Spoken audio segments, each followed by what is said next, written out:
essentially go back to B off of the nade and ropes alone. All these defenders are rotating back around though. Cypher's gonna have to open up the site, identify at least one. Smokes come down. Logan, he's been top fragging nearest airports all the games yesterday. Can't get the first kill here. In an absolute perfect pinch by the side of Rise Esports, making sure one's playing B, backs up, let the Cypher come out, make it a little more vulnerable, and now he's getting pinched from both sides, leaving Mr. Funhaver himself in a 2v5 situation. K-Side is going to try to make a difference on CT. 5 guys holding though in a great post-plant situation. It's almost impossible for this up-down to win-lose, and it is. 1v5 now as heals come out, and it does not make a difference. 1v5 is unfortunately the truth. 1-0 though. Rise Esports on offense, Split getting big pistol. You love to see it. As many rounds as we were talking about on Descent, the same thing goes for Split. You want to win every possible offensive round because we all know defense is so easy on Split. Well, yeah. That's the same. That's the idea. But the way we've been seeing Rise go for these early rotates was so good about manipulating nearest airport, going for these gigantic rotations. And the fact too is that we're seeing Rise go for these mini splits, whether you want to call them a default or not. It's malleable depending on how long the round's gone by. We saw the early lurk from the Viper, then it turned into an Omen lurk, setting up for B-sides execute. K-Sizey though, a little bit of a battle in the beginning here. Great fight for mid. Nearest airport want to deny all this mid space to make these rotates from Rise much more difficult. Right, and tough as it is, it's almost, I hate to say it, but it's a little nerve-wracking for the side of Rise Esports, where the whole time they could be flanked. I mean, I know they're playing the 1-3-1 where one guy holds A, one guy holds B, but right now, for example, when the Omen is going to be rotating through spawn, I got to be quiet for them. When they rotate through spawn, it's that B opening that someone could flank and just get all the information saying, hey, there's no one mid, there's no one B, it's obviously an A hit. Can we rotate quicker? You know, it's going to be a lot of stacking sites and a lot of gambling. But Rise Esports does have the early lead and has a good idea on what to do, but it looks like Nearest Airport even has a better read on where they're going. Welly with a shot through with the Marshall, through the wall. Jason's going to follow up with a second. Renz with a third, and Jason again is going to continue to fight on site and absolutely shred, as another round is going to be heading towards Rise Esports unless Mr. Funhaver can win a 1v5 with the classic. Oh, but look at this mini flank. Zeke was holding this for so long, is able to capitalize on it. He was turned around for a second, so I got a little nervous. I was like, oh no. Yeah. Valor timing for Zeke. But no, really solid start for Rise right now. They've not really faced any opposition just yet. They did have the better weaponry, of course, with their buy-up round. This bonus buy is going to be very telling for the defense of Nearest Airport if they can win with better weaponry. No, I agree. And this next round's big for the side of defense because you don't want to lose a gun round on defense. And this is the round you're supposed to win, right? And you have a Cypher, too. You have a Cypher. This is a big defensive squad. You have the double controller. This is the round you got to win and get the momentum going your way. And if it goes down the wrong way, it could be a very tough match for the side of Nearest Airport. And Mr. Funhaver's pressured out right now. Luckily, quick rotation from top B heaven means he's not alone. There's a one-way setup. It's going to make Rise think that maybe there could be a lurk through mid just in case. Maybe someone's going to push out through either smoke. Not the case. I do like that Rise Esports is worried about the flank so much, but they're investing in one player on each A or mid or wherever the 3 players are. There's one guy on the other 2 sides, right? So they are investing, but they're investing a whole player. And it's like, well, that means they're going to be defaulting almost the entire game. Not a lot of 5 hits going to be coming out from the side of Rise Esports that's constantly worried about a flank, as Renz is now 1 HP, and Zeke's taking a very aggressive fight against Lear, and Lear are very accustomed to that kind of fight. Takes him down with a total of 83 HP left. Keep in mind, there's not a lot of flashes for Rise either. These solo fights from someone like Zeke, when they're ahead of everybody else, it's going to be tough. This attempted lurk, the Viper was holding it down for the majority of this, but Lear, oh, he might be able to be the opposite Viper and rotate back around. And an absolute dance around each other. They just missed each other's timing, as Lear's going to actually get a very good lurk here. Planted. I think they think that Lear was already checked because this guy's holding mid, so this is going to be a complete miscomm. Oh man, this could be disastrous if Lear gets one here, and he is. Lear with a free kill, making it even more winnable. Rise Esports dwindling numbers. Jason gets a big two, and he just got all. If he would have killed him, it could have been a winnable round. Now 1 HP. Renz is 1 HP in a 1v3 situation, and Lear is prepared for that, and Mr. Funhaver's gonna go ahead and defuse that bomb. Really good. I mean, a lot of that came down to capitalizing on Ryze's mistakes. Played super slow. There was 2 sets of attempted lurks, and neither one of them really found much impact. Right. The source of discovery right now for Ryze is identifying where the Sky is playing, and the Cypher. If the Sky is playing on the opposite map or opposite site, you identify where the Cypher is as well. That means you have a free lurk opportunity on that opposite end. But because we see the Cypher and Sky dividing out a little bit more, flashes, info gathering, cameras, what have you, Excite and Logan are going to be the win condition for Ryze to discover. Oh yeah. It's just really if I guess I would say if Nearest Airport can understand that they're playing a 1v3-1, where can we take advantage, right? So if the Viper's playing solo A, why not throw some util and maybe take the one Viper fight, or keep continuing to let Lear pretty much solo mid and have pretty much just a help. You know, he does have late help coming at all times, but it's gonna be pretty tough for situations like this. Like Razal, and absolutely gets an easy 2. The Razal pretty much took out both of them, but finishes up with the Vandal, and look at that, a satchel mid-air takes down Mr. Funhaver. Big 3K from Jason, always an exciting player to watch, someone who's always getting active and has no problem with getting lucky kills, as Mr. Funhaver is typing that very nice message to Jason. The fact that he just says, yeah, at the beginning is so funny. That's Valorant for you. You know, when you get on, you're expecting to have a great, you know, the funniest thing is someone will get on after watching, you know, Boaster or Pent and having such a great match, and then you're like, oh, Ranked looks so fun. And then you get on and that happens to you, and you're like, okay, yeah, I'm getting off after today. So that's a live nuke. That one now for Nearest Airport. Not a lot of options left for Logan. And Zeke with the big kill to end this round absolutely backs up Logan, and Zeke's gonna go hunting for Logan, and unfortunately gets killed to let Jason get a 4K. Jason's absolutely just feasting, and this is exactly what we talked about on the set. When you give rounds on offense, it's going to be a tough sledding when you get to the defensive side. So Ryze getting a big advantage early on, up 3-1 on split. I know it's early, and I know everyone at home's like, it's only 3-1 first map.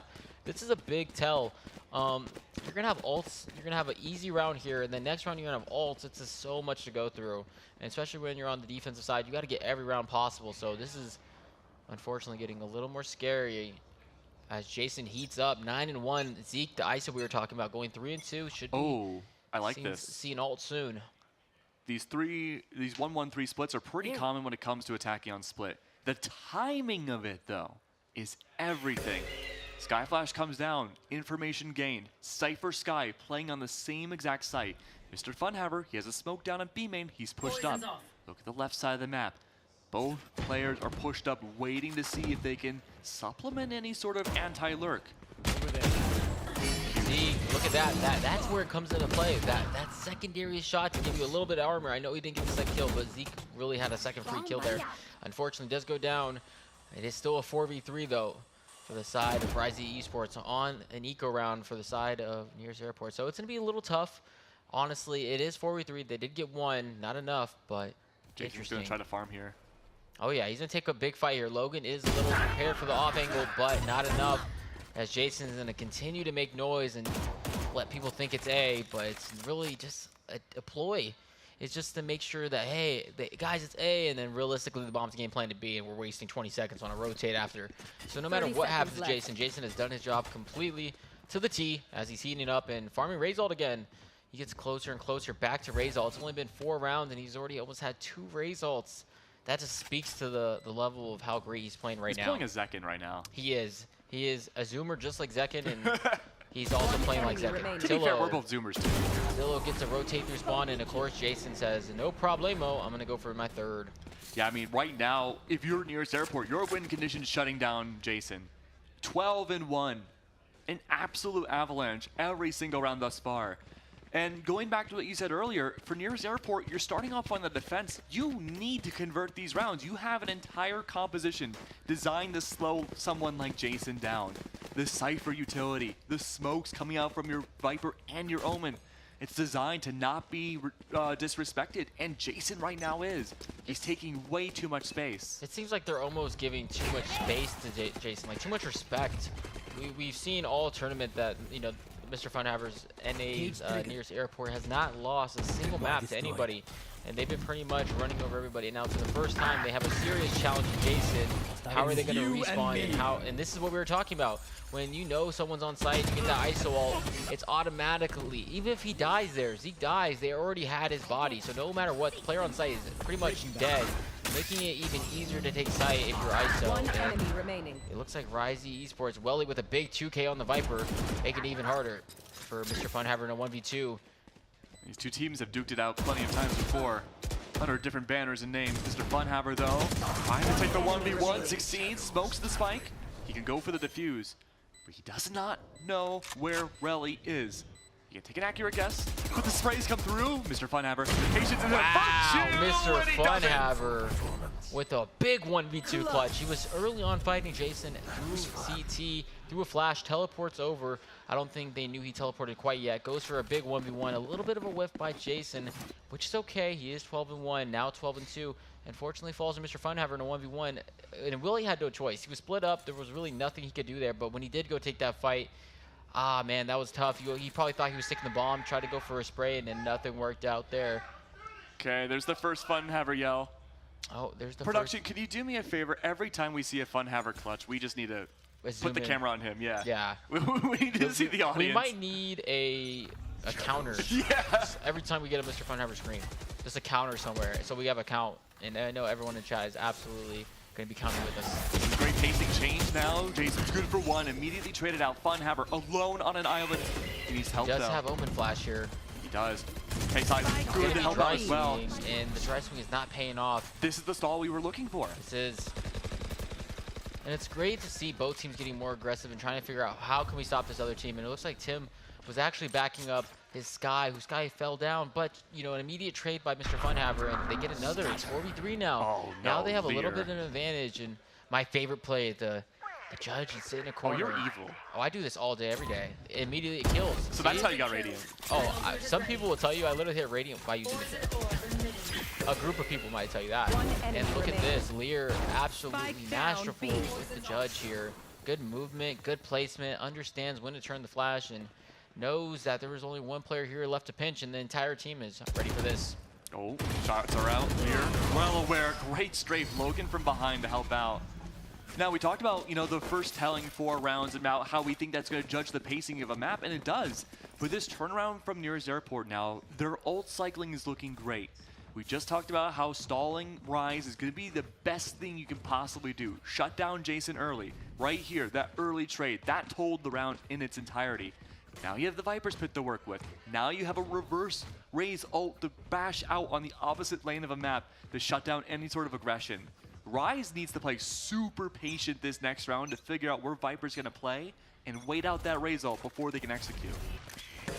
And another early gunfight is going to be the tail of this round. It seems like every round everyone's just looking to edge their way into something they can get by. And this seems like Zeke's mid spot. He loves taking this mid fight, and it's been paying off. So let's see if it pays off one more time for him. Look at the triple cross. There's Airport's well aware about the shenanigans inside of mid. Blocked off though. There, so good mid. Goes down right after, but K-Sice, of course, with the trade. 4v3 now. I mean, dude, K-Sice is so fun to watch. I really hope we get some good POV of him. He is he's a boomer, but he's a good boomer. He's someone who just, I don't know, always makes space, does the right plays, and has great comps. Yeah, I mean, that's a big thing, too, for a lot of these top 4 teams, is just communication overall, and also hitting your shots, just like Jason. Running up and down on a rope, shooting shots is, you know, Jason. The talent in and of itself. Great showstopper here. Isolates out Rens, they fall. One left now. And that's when you want to use an all, right? Some people say, oh, I want all early in the round. You really want to secure rounds with your ults, really, in reality. Right there, it was a 2v2, and instead, now is almost an unwinnable 2v1 for Welly, who, and guess what? They used one ult. That's all that took for to change everything, and Excite doesn't even need to swing this yet. One enemy remaining. Now he's ult. I was going to say, because the time was dwindling down, they had no idea where the second was, but Welly playing this absolutely masterful. Oh, look at this. Welly in a big 2v1. You absolutely hear him get excited. Tillo is jumping up and down, giving everyone a good high five and celebration. early from the side of Rise Esports, who understands that, you know, 5 attack is very big on splits, as Jason, again on the replay, who's absolutely just been going insane on the Raze. We all know this is Raze's playground, but he is truly making it look quite easy as we show K-Sice's beautiful Raze ult. Unfortunate 2v1. I think they made the right play, but just slightly off in times.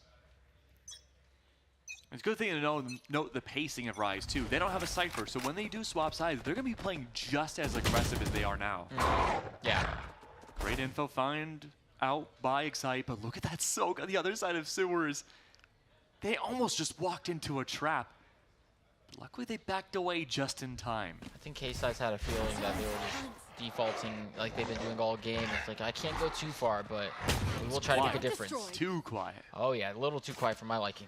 Yeah, now keep in mind, too, possibility of bringing out this flash will be important for information gain. K-Size, of course, already found some information. He's going to back away. That's going to make much more pressure on side of B, maybe force out a rotate. 4 stacked up on A. They're willing to gamble B side for a complete retake. Now remember, the reason why you want to retake B here is because you have that Viper ult. You bring on top of Raptors, you take around the majority of where the spike can go. Oh no. But because B was pressured for so long, 40 seconds left, Zeke and company, they think that A site will be empty. And it's just the complete opposite. It's a perfect stack by the side of Nearest Airport. An absolute great read. They're all over this. As Nearest Airport seems to be taking an eco round. Very upsetting if you're Rise Esports, but what can you do? As well, it gets a big 2K, but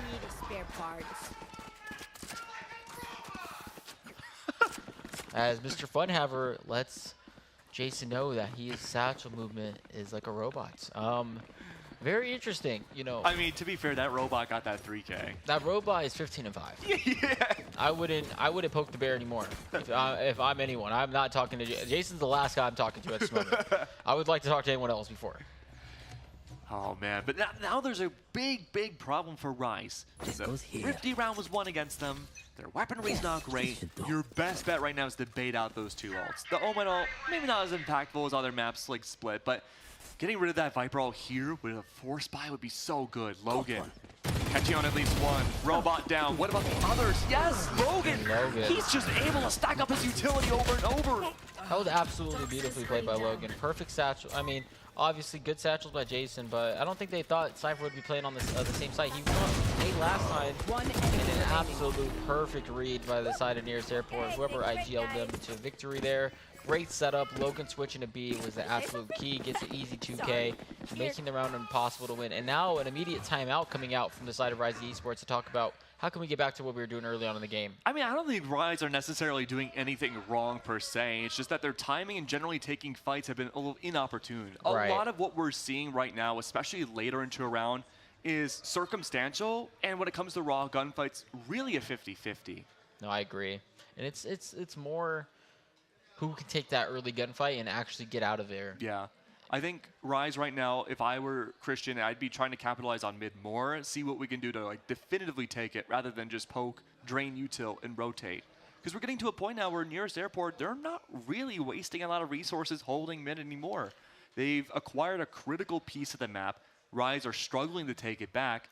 And because they have so little time to re-rotate and hit a lane, they just don't have the spacing for the end round. Yeah, I 100% agree. And honestly, I think I'm on kind of like the opposite side. I actually think Rise should go back to that 1-3-1 because now they're trying to 5-hit. They're trying to get an early round win. But 2 rounds in a row, they've tried to hit a site as a group, and it's just not been working out. I think they need to go back to the 1-3-1 and fight mid. Let Lear win them the round by himself. They're pretty much solo letting mid. I mean, we talked about this already. Lear's pretty much solo holding mid with the Viper Molly and Smoke, while the other 3 are fighting A or B.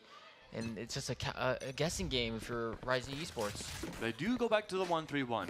The issue I had with this, though, is that we don't really get to see the 1-1s capitalize on their lurk potential too much. They stall and bait for utility. Sky Flash came down. Important to have Sky top of ramps. You get the anti-lurk anybody trying to push up past that orb spot. Not the case anymore. Forces everyone now on Rise to play a little bit farther back. Mid-control now handedly in the favor of Rise. But now Nearest Airport, they've given up heaven. Lear does have an angle. Oh my, Zeke falls. The bait and switch. Lear doesn't know that there's one more looming about, but he has a generally good idea that there should be another. And what do you know? Wow, and again, Lear played that absolutely perfect. I mean, he's been playing Vents the whole time, so I think they were prepared for a Vents fight. And Lear actually switched up his entire setup and played that just perfect. Logan in the absolute perfect spot to dodge a dog. Plays default now and is moving around, trying to play around his cage. Look at the lurk though. Welly, he's pushed all the way up practically into the defender spawn. He can catch out this rotate. Unless Omen is aware. Is Mr. Funhaver aware of this? He left. is. Will he win? That's both boats gone. Good enough. As well, he's going to be ulting spawn, basically forcing them to push through vents. It's a tough decision. They definitely got to push through this together or go through mid. It's really up to them. They have just so little time to push through mid though. Like you said, the idea is to have every one of those defenders push through mid, up the ropes, a singular file line. The Ants could go marching to their doom. And I think Welly's coming. Hey guys, I have spawn ulted. They're probably not going to push spawn. It's probably going to be a vents push or flank. So that's why, of course, we are checking flank first. And now they are going to be stacking towards a crossfire as Renz is giving it up, actually. A complete switch. Wow, Welly gets somehow two there. I don't know how he got out of that smoke to get two, but wow, Renz is going to clean up the last. And now Rise Esports taking an early lead, possibly to end the half. I wouldn't be surprised if Nearest Airport switch it up and play full-on aggro mid this round. Yeah, I think they need to counter Ryze, right? Ryze is taking mid control completely. But there's one problem. Jason has ult. Jason does have ult. And he's been hot all half. So definitely a realistic possibility. You just barrel through mid with the Raze ult. You have to shut it down, or you could be losing a lot of numbers at once. All right, Jason. The entirety of this round's on him. When is he going to use it? Definitely on execute. And they're also just basically gambling. Is Cypher here? Is this satchel going to make a difference? It's you and me. Look, that's what we talked about in the beginning of the game. Will the ISO be used on Pillar to go ahead and clear out somebody? Now, no matter what, this player is pretty much dead. Okay, no matter, wait. Okay. He missed it by a millisecond, but yes, as we were saying, automatically dead, making it a 4v4 and a free sight. So now it's going to be a post-plant game from both sides. Who has better post-plant is the real question. As Jason's going to be pushing with Omen into spawn, and they're going to be holding spawn control as Jason swings Logan and spawn. What a swing! And K-Side satchels out to Red POV and absolutely gets destroyed as Excite trades that out, and Killer's going to go follow up by Welly. And Rise Esports with the 7-5 lead going on the defensive split. They're definitely feeling excited. And if you're on the side of Nearest Airport, what do we need to do to win offense? I mean, Rise, first of all, looked super prepared for their attacking side. They looked really good about switching things up on the fly. Tack timeout from Christian helped reinvigorate some ideas going through at the beginning of each round. Now that we swap sides, Nearest Airport's pacing is definitely the most unpredictable out of the four, well, now 3 remaining teams in this tournament. They could switch things up on the fly. And, you know, we talk about Mr. Funhaver a lot. Very verbose, very interesting strats. For a long time, too, in his own tournaments, he would bring out, like, the Deadlock Reyna comps. We would see the Gecko Reyna even, too, before it became popular. There's been a lot of weird decisions being made under his tutelage. So I'm expecting shenanigans. A default starting on pistol and split here. Already a good start for this shenaniganry, but there's a lot of methods to everyone's madness, especially when you're trying to, you know, do something new, you know. Oh, yeah. When you see the same comps every day, it's like, how can I counter them? What can I do to make up to, you know, maybe trick somebody a little? And we saw last half, we saw Lear holding down mid as a Viper. Now we have Jason, the usual player to hold down mid is Raze, getting a Viper smoke. Absolutely, I love it. It's just like such an advantage when you get, you know, extra util as Raze and you're holding mid alone. It's something you can definitely solo, right? And then on the other side, you have Omen pushing up mid a little, or B up a little bit, and it might be a little too far. Could be his demise here. Yeah. As the rest of the team's going to be fighting A and trying to make a play. Yeah, Nearest Airport, they really want that A control. Keep in mind, no Cypher available for the defense. You get that wall down with Viper alive, that's an anti-retake wall. That's going to block out Heaven. It's going to block out Main. There's not many options Ryan can have for the retake. What a headshot. Got to remove Zeke. Lear's gone. Ooh, that's unfortunate. 3v3. Back to B. Contingency plan. Let's make it work. Look who's on the other side of the map. It's going to be the Rays rotating back over. Jason, the flank. Discovered? No. Every round we should be seeing this happen. No Cypher available just yet, at least his utility. What a great grenade there. Last Player Yeah, that was a standing. fantastic grenade by Jason. 2v1 situation. Bomb is planted not for K-Size, so he's gonna have to make something serious happen here. And unfortunately comes up just short. Great defensive hold while the brother is sticking the bomb. Jason absolutely great defense, understands that he needs to stay alive. Again, we talked about those first 4 rounds being absolutely telling for a half. Went in Rise's favor. Right here is fantastic. Yeah. Right there you should have just either not peeked and just played close, or it's all hindsight, but right here is a fantastic grenade, making Mr. Funhaver basically sit in a corner while he's trying to fight 3 guys all at once. K-Size is going to try to follow it up, and just not enough. See the lay of the land into the next round here. A lot of sheriffs in the hands of Nearest Airport. They could barrel down. It seems like that's exactly what they want to do. Early Viper Wall helps guide everyone across the river, seemingly unseen. Zeke set up and propped already. Jump peek identifies at least 2. Look at this. Already having people inside of vents, making sure they cannot rotate through mid on their way out. No, sir. Smoke from Mr. Funhaver does allow that cross back over to vents, just in case. But look at Nearest Airport. They've reset. The expectation is that they're all running towards sewers, and that's why the Cypher's there, trying to sell all of this. Logan pushes up at the same exact time, like a scouting mission. A-site, whether they know it or not, Rise have lost A-site control. Wow. In that timing, Renz wanted to quickly clear corner, and that 1 second let K-Size absolutely get a free Guardian to push spawn, making this such a hard round for the gun round for the side of Rise Esports, and K-Size showing why he is still like that. Raze versus Raze this game, it seems like. And Jason's just waiting. Jason's like, we have 2 different guns here. We're gonna see what happens. Oh, I wonder where he's at. Oh, unlucky. All right, I'm gonna go over and look at Mr. Funhaver. Well, it's gonna be allegedly a tech pause here, so perfect time now. So we can just sit back and wait. And the vibes seem high from both sides. Nothing to worry about. It is 6-8 here at the HyperX Arena on split. And nothing too wild. Expecting some shenanigans coming up, but nope, not just yet. Got to keep that for later in the half, or maybe even the map 2. 2-round differential. This is the closest map we've seen so far for the semis. Oh yeah. And as expected, 2 really good teams. Everyone knows what they're doing. It's kind of expected at this point. Yeah. And let's talk about expectations again. Both K-Size and Jason, both the top frags right now for their team. A lot of explosivity, a lot of very fast and chaotic rounds. Looking at the buys, though, Mr. Funhaver's going to invest inside of the Judge. He's going to be playing very ratty inside of his smokes. This should be, well, it's not even a bonus buy, really. It's a very broken buy. Yeah, Mr. Funhaver goes for weird things. He's probably going to play ultra aggressive here, is my guess.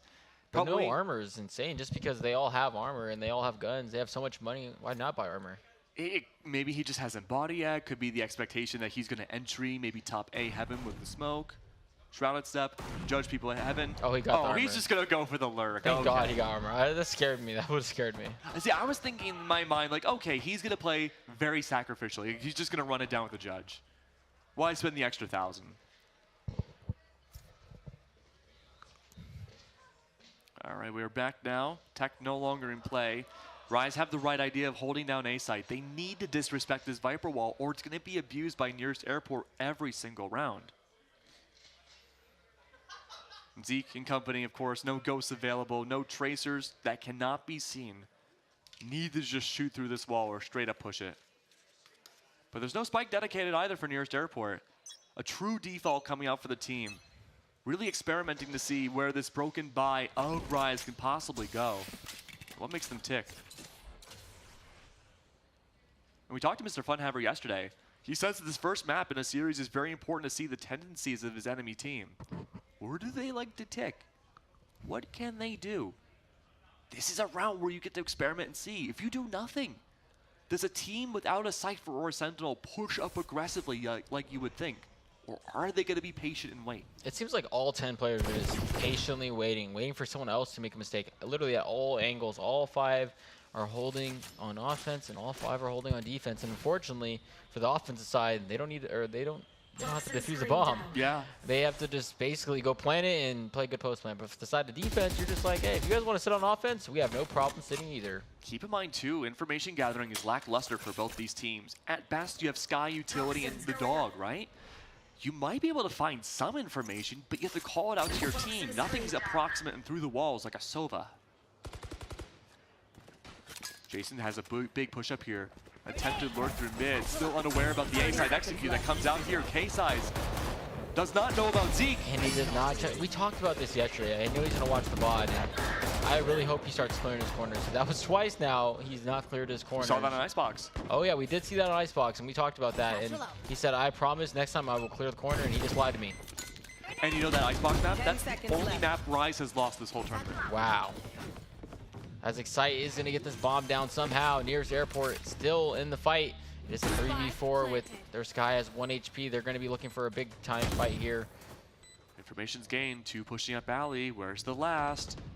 Mr. Funhaver is sandwiched essentially on all sides. And wow, Mr. Funhaver pushing perfectly timed and jumping at Tillo with the judge. It's too overpowered. Everyone hates that gun, but this is very well played by the side of Nearest Airport to even be in this fight after what's happened. Oh, wow, Jason having a feeling. And wow, eco round damage has been done. It's 9-6. It's just that tech pause was perfectly timed. I want to see a replay of that Jason kill on Mr. Funhaver again. That was wild, dude. That's just pure game sense. Like, yeah, let's go for it. I think he knew that they pushed and it was them two versus, them two, and they already kind of pinched him. So yeah, they were both stuck there. Other place they could really go. Right. But even then, just such a clean shot through the smoke was incredible. Really like how we're seeing Rise play this out now. Even with distinct weapon differentials, they are not willing to overextend and take silly fights. I think you can even argue, like, for both these teams, there hasn't really been any really silly fights this whole map. They're all very well calculated. Right. Everyone is swinging together purposely. Every fight that's been taken there's a reason why that fight's been taken. It's not just because, oh, I'm going to solo swing A main or solo swing B main. And as I say that, a big raid ult is going to be coming out to try to go ahead and make a difference. And K-Size does accidentally shoot the wrong person, but it still does the damage nonetheless. 4v4 situation as Zeke swings 1 and gets 2 and 3. And Zeke is starting to feel very good about himself as he makes an absolute big play for the team, making Nearest Airport really work for this in a 2v3 as Lear and Mr. Funhaver are starting to edge their way closer into the site, saying, what can we do? And Lear absolutely says, no more swinging Zeke. I can handle that 2v2 situation. Lear is looking for something absolutely very well played by Lear. Unfortunately, barely misses the molly, but has the right idea. Needs to clear this corner.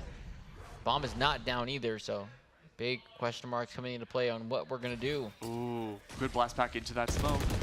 Oh, I'm sorry, you can't blast back into that smoke. Jason could, but he takes down Lear instead. Mr. Funhaver is 17 HP. No other utility to work with. Still winnable, though. 30 seconds left. Jason and Co. holding each other just in case. Nothing just yet. Sky's going to heal up them to 100 HP and gonna save. He is just going to end up saving here. No opportunities to bring out his ultimate to teleport across the map for the spike plant. Not even close to being available. Yeah, he used to get in a spawn that round, unfortunately. Yeah. And now it is 6-10 for Rise Esports, who we talked about. When you get an early lead on split, it really benefits you. Now you're on the defense side, the easier side, and I think Nearest Airport struggling just a little bit to get the bomb down and play a solid post plant. I mean, it's so hard again with the info gathering. There's not a whole lot to really go off of. These pop executes is what Mr. Funhaver and Co. really wanted to take advantage of, and this is actually what the timeout's going to be for. They're going to be finding a more cohesive plan going into this. Plenty of opportunities, just like in this replay, where people are not holding the same exact angles, unaware about someone like Zeke that could come by and get a double kill. It's these singular plays you have to watch out for.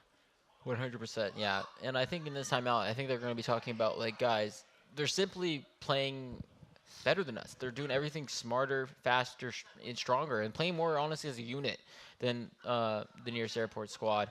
And I think it's just, it's the first game, nothing too much to it, but it is telling that they're going to have a 1-0 lead. And yeah. It's going to be a map decider next one. This is a really tough call, too, for these timeouts, because there's not really a big strategic flaw or a way to overcome strategies for either one of these teams. It's really Rise having that pop-off potential right now. Zeke, Jason have been fantastic. Nearest Airport have been playing more as a team, but strategically speaking, if there's a pop-off map where you can just mow people down in 1v3s or 4s, it's going to be split. Right, yeah. And if you are Rise Esports, the good thing is when you're on defense, right, on split, and you have a 6-10 lead, what you're telling your team is, guys, we don't need a hero. We need everyone to be teammates and swing together. This is something where you see often where some players get a little too excited and try to make that play that they don't need. And if you're on the other side, you're trying to make a play. As we see here, K-Size goes for an insane double satchel, gets Zeke down to 1 HP, but unfortunately gets away with murder. And he's going to go ahead and go get a full heal right after that, making this even a little bit easier for them. Tello's in such a good spot right now to capitalize on chasing. Not against a running stinger. Oh. Yeah, that running stinger could easily end Tillo's life, and it does. Yeah, that running stinger is very tough to play close corners. I don't know if I like Tillo's spot there as Omen. I know he's exposed agent. He needs to play with Jason there, and I think it would have been a little bit better. Oh, and Zeke, once again, talking about that crucial ult, and he's absolutely going to whiff, and Mr. Funhaver's going to let him know about it. And that's what we were talking about earlier. When you do ISO ult, your body's basically stuck there for 10 to 12 seconds, and it's like, what can you really do? Absolutely nothing, as Rise Esports makes it even more scary as the ult is getting farther down. It's just been ult after ult after ult. Logan's got to be quick draw McGraw here. Oh yeah, 1v3 situation, an absolute perfect post plant. Or, I'm sorry, a perfect 3v1 close off there. That was actually just absolutely beautiful. You love to see when teammates aren't taking ones, like not like, no, you know what I mean? Good gameplay, people swinging off each other. Good util here. Zeke was flashed. Unfortunately, the stinger came one bullet too short, and this is what we were talking about. He was kind of by himself. No one was really with Tillo to fight. That gun, that could have been a free gun for the side of nearest airport, and that's what you're looking for. Zeke did have to invest ult there to make sure they secured the round, and the round thankfully was still secured after that whiff. Yeah, nearest airport, though, they do have the ace up their sleeve of having Cypher's ult. Could be a good way to get some earlier mid-game information down. Actually, a lot, even with Sky Seekers, that could be helpful. But Zeke has been a raid boss here. Good Cypher cam for the bait. Cage trigger. Now they know exactly where the ISO's at. All the more reason to push into B. Viper wall was down. That wall designed specifically to split push. Attacking side, both Heaven and B main proper. But B main hasn't been gathered just yet. It's a great conditioning wall to keep Rise at bay. But because that lurk was spotted outside A site, they have to dedicate back over to B. Oh, good lord. Oh my, Tillo Holy. with a big 3K at the main entrance, saying I'm going to end this first map by myself. And that's the play we were talking about. We were taking ones, but that one took out absolutely 3 and worked out in his benefits. And Jason, just apparently jumping Vandal like nobody else. Can't quite secure it this time, but Logan,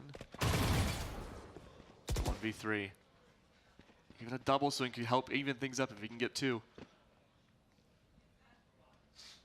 30 seconds left. Not a lot of time left. Logan in a 1v3 again, and another perfect Crossfire. strategy from Rise Esports. This crossfire is absolutely going to be deadly. Well, he swings perfectly on that. And this has been a shutdown by Rise. They seem to have the entire macro down against nearest airport. It's these tiny little clues that Rise get that gives really big tells about what nearest airport want to accomplish, and then when nearest airport have to pivot away from that, being realized that their plans found out, they just stack up and try to force their way in, but unfortunately, again, read through by the pop-offs of Rise. And there's nothing they can do there. That was absolutely just unfortunate. Well played by the side of Rise Esports, honestly. 12-6 now. This map is coming to an end. Will they be able to close it out? Good teleport coming out from Mr. Funhaver. I've got your Again, just trail. barreling their way in. These over-engineered rounds haven't worked just yet. Zeke, a good position to be in, but Mr. Funhaver, he's the first to fall. It is a meltdown in which way you look. 3 left alive for nearest airport. Lear on top of Heaven. Ren's down below. The ground force is now gone. The rotates are called. Tillo by himself again. The singular fights that Watson, you don't like to see. He's trying to take one himself. This might be a breath of fresh air now that Rise needs. And the operator wielder now, Jason's the last one left. No information other than who's directly on site. But Lear's that X factor. The unknown cause. The strafe comes out. Lear should swing, but he doesn't. It's all for safety. Could be a great reposition opportunity here. 16 HP. Lear cannot take a gross fight. He's got to wait. But if he can take down Jason, he gets a free operator into the next round. That was well played by Nearest Airport. I mean, the fast hit might work that round. I just don't know if it's going to work all game. No. But, yeah, I would say that was just a misplay by Rise Esports, maybe getting a little too exciting for the round's over. And honestly, good for them. They're feeling good, and that's what you need. You want to see confidence out of your team. It's just, that was an unfortunate round. Well, he did get 2 to start, and it was just unfortunate after that. Yeah, I mean, a lot of it, too, was just playing around that defensive Viper wall, ensuring that you could just spray through it, make sure you can chip damage away from both sides realistically. But even then, though, did not go in Rise's favor. Stack up again by Rise. They have the rounds to play with. They gotta still be careful, but now they have full mid control. That Sky Flash up top could be in the attempted sell. Really good to keep the attackers at bay. It really comes down to this lurk, this flank that's breaking apart. Tillo needs to remove Logan. Now you could completely flank. That's gonna disrupt Nearest Airport completely. They're stuck. Yeah, and they think that one's vent. There's another one. It's like absolutely just tough sledding as Tim goes down to a shot from smoke, and Lear's going to go ahead and get 2 back right after that. And it's now a 2v3 situation for Nearest Airport. How can they get through this? Ah, man, this is tough. They're trapped. Lear does have an escape option potentially with the Viper's pit, but is it worth investing here? Maybe it is if you want to stay in the game. Jason hiding. A ghost, a phantom, no! Exercise! He just saves his life there, wow. Unbelievable. I saw the vision, Jason, but it wasn't enough to reset the re-hit. Made enough audio. Now keep in mind, even though Nearest Airport doesn't know it, they did have Tillo inside of deep mid. He would have heard the audio of the rotate back over, but they're not falling for it. Zeke and Tillo are crunching down on these attackers. Focus. One enemy remaining. Oh, 1v1 now. Tillo again still unknown from behind. Vipers pits down. A very well invested Vipers ult, and it was needed. Tillo does have that shrouded step to fool Lear about his position. And Tillo wins the 1v1 against the Vipers ult. Very insane round and game for Rise Esports, making it a 13-7 win. GG's come out, and we have one more map right after this. Yeah, that was really impressive from Rise. They're the team I would say personally I have seen the least of these players, but they've made a very good impression. Of course, in this tournament and a lot of other tournaments in the past, I was really enjoying Zeke's gameplay. I know I wasn't sure about the ISO. I figured, okay, well, even if you pop off, you can have someone you can lock in with more utility to benefit your team. But if there's one map where you can really play ISO and pop off with, it's a map where you can play a lot more singular fights that's up close. And Split's one of those maps where it's like, you can use someone like ISO. That we talked about the pillar ult. He used it twice, and it worked out perfectly as we were talking about. Yeah, so well played by ISO. I can't believe ISO on Split worked. Usually you see a lot more breach. I don't think we saw a lot of breach this tournament, but that's okay. And I think we have some other people that would like to talk to us. Yeah, analyst, tell us about that ISO. What really happened? JJ. Alrighty, y'all. Welcome back to the analyst table, and just an absolutely crazy game coming from Nearest Airport and Rise Esports. Both of these teams are just so unbelievably disciplined, just from seeing from both halves. They were running a mirror comp, but crazy pick coming from Rise using ISO, which you don't really see a lot of the time, especially in higher tier esports gameplay. So yeah, what do you guys have to say about it? Yeah, absolutely. I was actually kind of surprised with the ISO pick, but definitely a very unorthodox pick. It's you know, not something you usually see, but when used correctly, like Rise Esports, it could bring a massive amount of impact and also outplay potential. Right? We can see a lot of the times where you know, Rise just kind of just ran down on site, and like with the ISO, they can just negate all like the Cypher util, all the Viper utility, and just, you know, like come out on top. Like even during attack rounds, we see that, you know, like ISO used the ult to like alt mail when they were like doubling up. But even if ISO loses, like you're still isolating the other guy who was with, you know, like the yeah. So it's amazing outplay. I think another thing that shows Rise's practice with ISO is the combination of Raze ult. I'm not sure if you guys caught it, but every time they had ISO ult and Raze ult, ISO would ult the person on site, and then Raze would go and clear it. And if ISO were to lose the 1v1, we have that insurance of the Raze ult. Yeah. Also, Rise Esports has been very disciplined, especially second half. They were actually very good with their mid-rounding. Yeah, the mid-rounding was honestly truly great. Even coming from nearest like esports, there wasn't a lot of hesitation, just playing through the information that they're given and just putting themselves in a position where their teammates can sit there and get easy trades off of them. Especially with that ISO pick. With Viper as well, you basically have decay, vulnerability, and that just makes it so that anyone that walks through, you can just sit there and at least get one kill, almost guaranteed, which is really, really great. And coming from nearest esports, I think that was the first map that they have dropped this entire tournament, which is like so impressive. They've been playing so unbelievably well, even while playing against Rise, which is just absolutely crazy. But seeing how slow they're playing and communicating and just playing off of each other and just having that trust that like, hey, this person is going to be able to get this kill, whether it be their duelist, Omen, it could be any of their initiators or anything like that. They have been doing such an amazing job just utilizing the characters how they're supposed to be utilized. And yeah, I'm so excited to see map 2 and how that's going to go. Absolutely. We'll see if nearest airport can be able to tie up the second map so we can see the decider match, right? Yep. Alrighty, and we'll bring it back to the casters now. Thank you. Thank you so much, analysts. We learned so much about what exactly happened on Split, but we go from one small map to another small map. We go to Sunset next. Oh yeah, Sunset's one of those maps where it's a little more of a wild card. A lot of new comps. It's a new map, so people aren't really accustomed to as much as like an Ascent, a Bind. So it should be a little fun. I'm excited. Yeah, I'm excited too. But of course, our excitement needs to be leveled down a little bit more. We got to take some time to get some fresh air and really prepare ourselves for an absolute brawl fest inside of Sunset. So we're gonna take a small little break to get things set up. Don't go anywhere. We'll be right back. 5 minutes.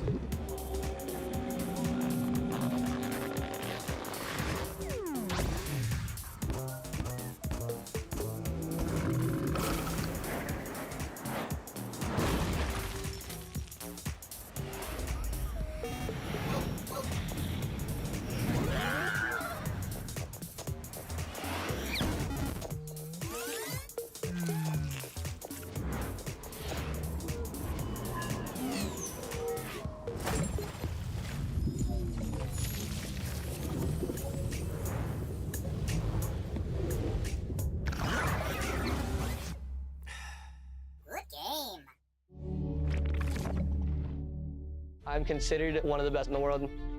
First started streaming, my family was completely against it. To make it in this industry and to be somebody, you have to have the mindset that you want to be better than the next person. And this is Wannabe.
Take a peek into the life of a modern human male. He appears to be encountering some difficulty. He seems to be in a state of disorientation, befuddled by his environment. Our subject is at his wit's end, but then he makes a discovery. Life isn't 2D, so don't listen in 2D. Get the HyperX Cloud Orbit featuring Odyssey planar magnetic drivers and Waves NX 3D audio technology. Experience ultra-realistic 3D audio and game like you live.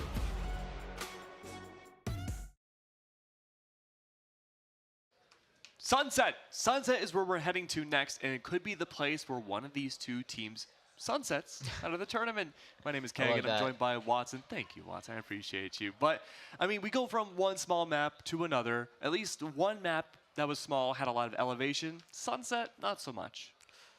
I love the dad joke first. Puns are great. Sunset is a map where it's going to be a lot. Wherever Cypher plays better, that's why I do go off. I feel like every time I see a Cypher solo B or oh man, it's so annoying to go against Sunset players. And honestly, momentum is big. Rising Esports coming off a big 13-7 win, and they started off on offense. Very tough to do. We're going to see this next map, and I'd say early on again is going to dictate the pace of the game. You know, I mean, last game was long. It was a default kind of game, and I respect those games. Those are the games that we're looking for as casters to pick and knit what we like to see. But I thought it was really good. Yeah, no, I mean, what we saw in Split was a very even matchup. There was a lot of 50-50s. I mean, towards the end, we started seeing teams take advantage of smokes and spraying through them. A lot of just spray down multi kills. But one important thing to consider going into Sunset is that there's not as many opportunities to do that. I mean, yes, there are some, but for the most part, this is going to be a very punchy map where utility almost at times takes a back seat for how these teams like to play. I would say utility's big early on, especially if you're going to A-main. You got the early flash, the camera to get you the early info if anyone's close. You know, a lot of utils. I honestly expect Raze to be on both sides. Gecko maybe, Omen for sure. A lot of double controller and the Cypher. So if everyone plays their cards right, it could be another close game, but I think a little bit closer this time. I'm expecting like a 13-10. Yeah, I could see that happening. And both these teams, they have very similar comps so far that they've had in this tournament. Both of these teams, they've only played Sunset once, and they both won it. So did they? I it's didn't know that. Pretty even, but there is one thing to consider. For Rise as a team as a whole, like ever, right, they've only played this map 8 times. So not as comfortable, I would say, at least in terms of actual performance that we've seen normally from, other teams as well. Sorry, I'm holding back a sneeze, but it is like, okay, well then this comfortability from nearest airport might come into play with a few more nuanced styles per round than maybe what a team that has only 8 experienced plays have done. And you're 100% right. I will say the experience goes deep for both ways, and I know we have Lear, of course, Challengers. Shout out to Thinking Man. Very good team. Hell yeah. There's a lot of experience going both ways, and I think it could go either way for this one as well. Honestly, depends on the comps and whoever has the better comp. Identical. And, oh, wow, we might have another identical comp. And no Gecko being played for the side of nearest airport as Rising Esports is going to figure out what they want to play. Oh, man, I do like the Breach and Raze util. And the Fade, of course, the Suck, the Nade. There's a lot of util they could use there. I mean, we did see a lot of fast hits from K-Slice. I mean, this could be the extra beef they need to get over that hump. And again, it is going to be a mirror comp where it's a lot of the Raze gameplay that's going to be carrying on for early on gunfights, and if the post plant's going to hold up for either side. So when you're playing Sunset, would you prefer a comp with a Fade or a Sova? I would rather have Sova personally because I feel like Fade is just not like Sova is he's been out for so long, but is still the best initiator in Valorant by far.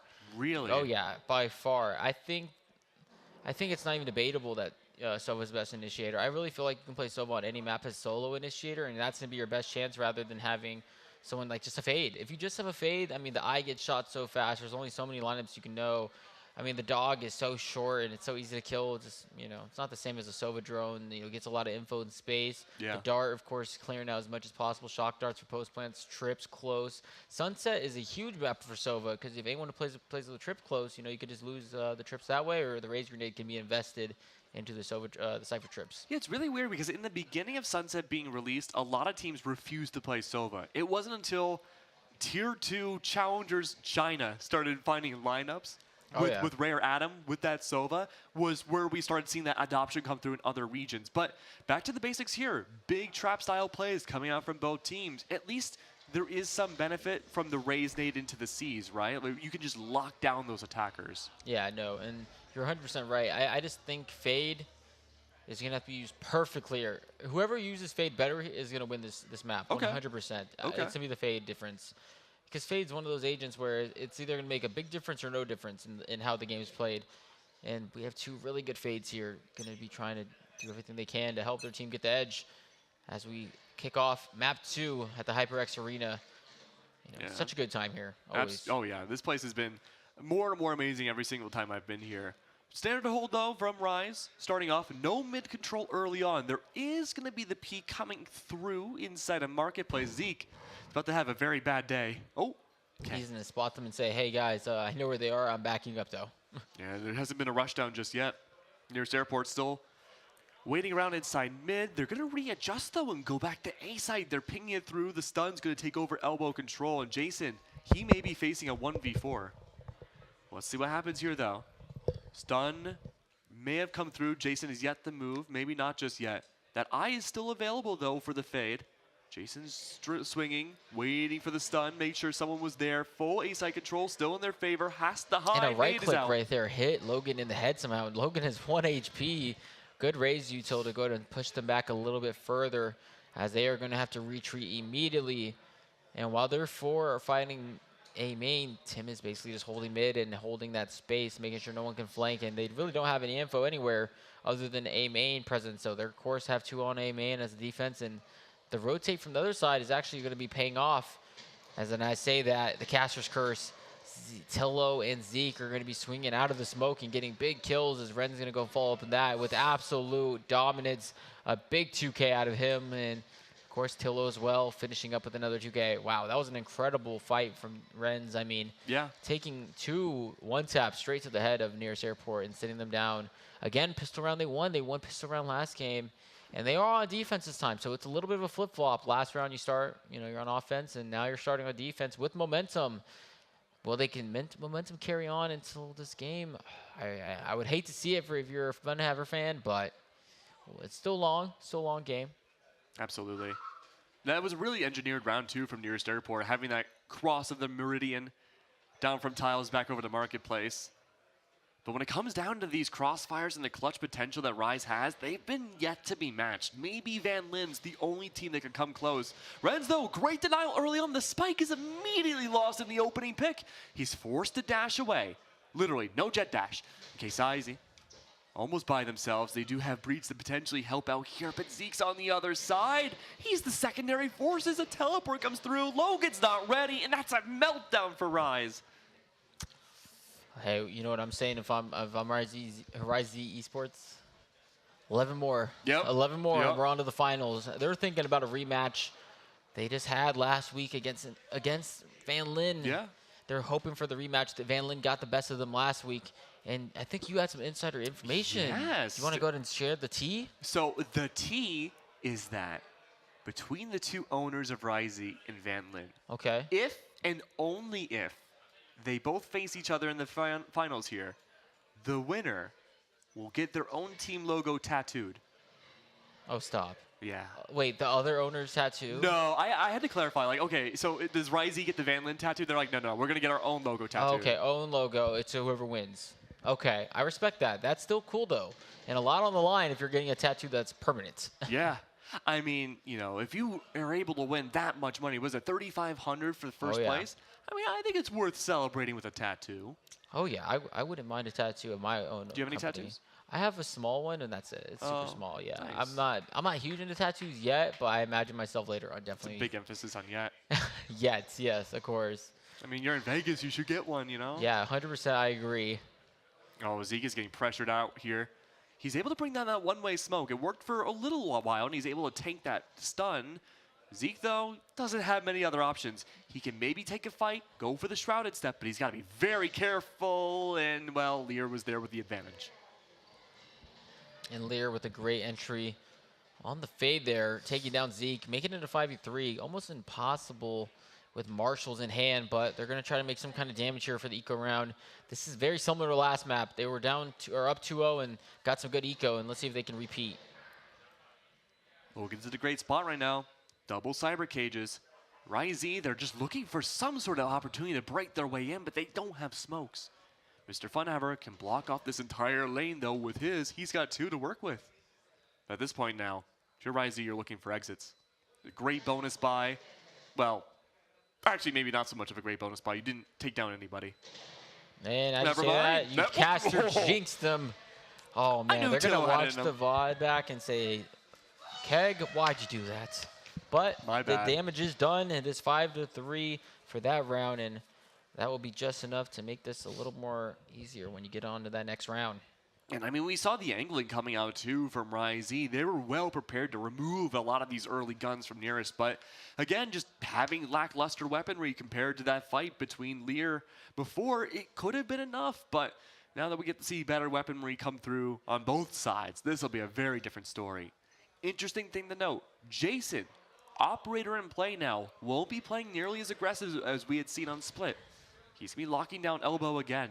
That's a great way of shutting down a great rotation that Nearest could have relied on. Now they have to go into contested area. Marketplace, stunned, dog, released, KSIZ taken down. It's a whirlpool of madness. That was a bait. Wow, Omen Flash comes out. They think he's stuck with the Fade util, right? Gets out with the teleport, and Ren swings both of them while they're flashed. That was absolutely beautiful from the side of Ryze Esports.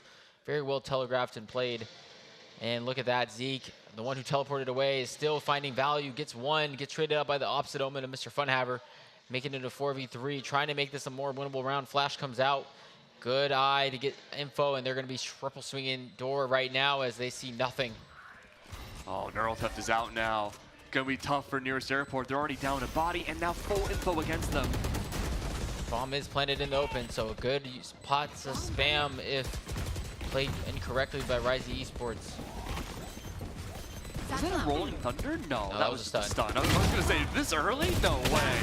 And perfectly played by Ryze Esports. I really think that this is the literally exactly what happened last game.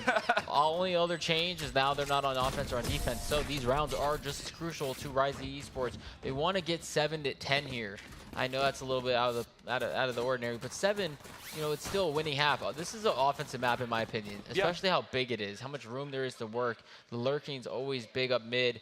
I'm not seeing a lot of lurking from Nearest Airport yet. I know it's early on, but we need to see some kind of lurk going up mid, especially when there's only a Cypher trip. At least break the trip. You don't want to, right now we're looking at the trip, that trip is still up. Yeah. And when that trip is up the whole time, it's free. That's fair, yeah. But to be fair, Nearest Airport didn't really lurk a lot on Split until the very end of their attack either, so that makes me nervous. They're pushing together as a stack. They think they can pull up Boise and just ego their way in, but KSIZ already falls. There's no entry, and they're doubling down. They still want to go deep. And the procedures that they're doing as Ryze Esports, the procedures are absolutely perfect. Every piece of util, the smoke's coming out. Like, look at this fight by Zeke, another big 3K, back-to-back match by him. Tillo's gonna go ahead and finish that. Wow, 2-3 for Tillo and Zeke, and another easy round comes out from. I would have rather seen that round slow down just a little bit. When you're down numbers on eco, it's like, what can we do to make an eco round winnable? And that was a forced round. I'm sorry. Yeah. Now this is an eco round, and now it could be possibly 5-1. It's just getting worse and worse. This needs to be a timeout here. Oh, immediately. Absolutely a timeout needed from Nearest Airport. This is the same exact issues they've had on Split. They are pushing in far too much. They're not checking corners. They are being so liberal with pushing in. They're prioritizing space over anything else, and they're willing to throw bodies at it for what cause? You know who would have called a timeout? Sexy Christian. Oh, he would have called a timeout. He's a great coach, and I'm sure Ryze Esports loves to have him. Honestly, one of the players of the team, but fortunately could not play in this tournament. He is now our coach, and he is, you know, a very respected coach in our community in Valorant, and always a good time. Another attack timeout comes out, but immediately ours come out right behind it, and everyone is ready to go as the timer is going to be flipped back to on, and we are back to live here at HyperX Arena in Las Vegas, Nevada. More mid-control from Nearest Airport. You wanted to see lurks. Don't think we're going to be seeing it this round. Instead of split push, the idea is now to take mid-control, go in marketplace. Of course, Jason set up an operator. He hasn't found a single kill yet. That's not his fault, though. I don't think he's been seen. They just need to smoke off this door and stop taking 1v1s like this. And smoke that and then go fight that top mid. No one is mid. I wish I could get a moment safe to see them. You could be a great mid coach. is literally open every round. It's tough to watch. They're trying to bully their way to A and B, and it's just not working out. That's 2 rounds in a row where it's the round starts and it ends within 10 or 15 seconds. Timeout. Timeout. Timeout. Someone help them. Don't panic. All jokes aside, the side You're of, joking? the side of Nearest Airport is very experienced, and they probably are thinking about a timeout and impossible to talk over what we need to do to win. But these dry swings are what's killing them. I understand you're jiggle peeking, but you can't jiggle peek against someone like Jason who just does not miss. Yeah, Jason's first kill made an absolute statement there.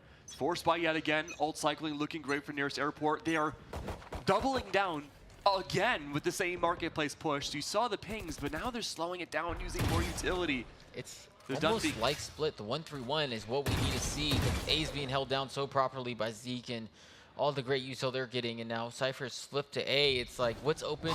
Mid. But just like Split, they are not taking advantage of those shift surroundings with the 1 players. Nightfall comes through. Yeah, last round we saw Cypher push! We saw 1 and nothing. They Now- just stay there. They're looking for flanks and they don't exist. That's what your utility is for. It's just a complete disaster at the moment. And everyone's hoping to switch up, but the market play is going to get stunned. And K-Sign's full blind, going to get 1. Zeke's going to go and trade that out, making it a winnable situation for himself. Gets 2 and gets traded out, and now it's a 3v3. Trades are coming out from all over the place. He's going to be fighting mid, gets 1 from top mid. Renz is trying to fight and help Jason, but Jason goes down, and none of them know about the Logan lurk. As Tillo tries to read it, but Logan with a great, fantastic lurk is popping ult here. Little premature ult, in my opinion, especially in a 3v1, but wants to get every round secured on the offensive side as they are struggling. Planted.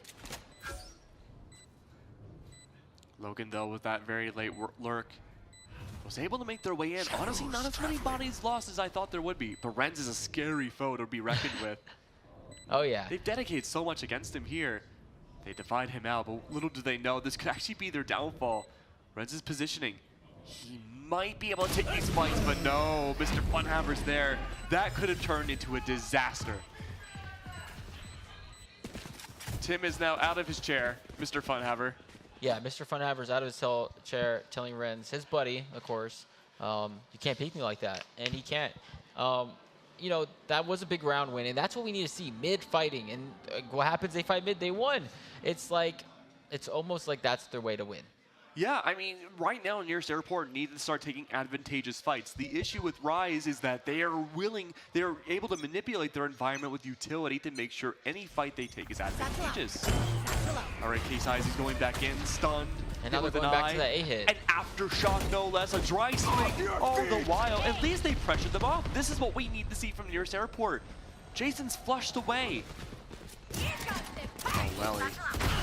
Oh, whoa, no! Whoa, whoa, whoa. What in the Rosa? Oh, no. Okay. I think that was a major misplay by K-Size. He needed to double satchel out and check box and then get out a little bit farther to make sure and no one be close. When you use a raise ult, right, it costs 9 points or 8, I'm sorry, 8 points. Big investment. It's almost like, if it costs 8 points, it's almost, it has to be getting some kind of value. When you just pop raise ult here and it gets no value, well, the other team's like, wait, raise ult's already gone? Everyone get ready to swing, and we all swing, and it's an absolute perfect pinch by the side of Rise Esports and Nearest Airport, unfortunately, going down 6-2. But it gets worse than that. You can use raise ults liberally if you're getting kills and you're farming orbs. K-Size's 2-7. Yeah, and no ult now for the side of Nearest Airport. 0 ults, actually. And it's now getting grim. I mean, I hate to say it, but is the series coming to an end? Oh my God. Imagine this. You hit that tripwire. That's going to be an immediate rolling thunder already set up for it. Cover going out. And this is what we were talking about earlier. What we want to see mid-fighting. The ult does come out. A little bit of a friendly fire on the ult, but does not matter. Jason, Renz, and Zeke all hit 1 each. And Mr. Funhaver's going to try to go ahead and even it out. Last player standing. Unfortunately, it's just not enough. As well, he goes and gets 2. Good Lord. I mean, that was a huge protocol. I think the difference is when we saw Rise Esports on Ascent, or I'm sorry, on Split, it was default city. Every round was going down to the end. We've had 4 rounds on this attack side from Nearest Airport end within the first 5 seconds. It's 1 minute and 20 seconds, and everyone's pretty much almost dead. Yeah. It's just like, how do we slow the pace down and not play into, because it looks like Rise Esports wants it to be a fast-paced game. They want these fights, and they're getting exactly what they want. And remember, this is not a map Rise plays very often. in their careers Right. on this team, 8 times this map has been played in total. This is a team without a lot of footage on this map. They must be scrim demons here. Oh yeah, they all scrimmed it. I mean, all 10 players have played this map 100 times, right? It's gonna come down to who's just playing together. H is dry swinging again, shut down. Well, that was through a smoke. I gotta give him a little the benefit of a doubt there. I mean, Excite getting a big 2K back right there, but that one I think was through a cage. It was just really unfortunate. But he was spotted before the cage. Oh, was he? I did not see that. Sun's out now. Flash. Aftershock.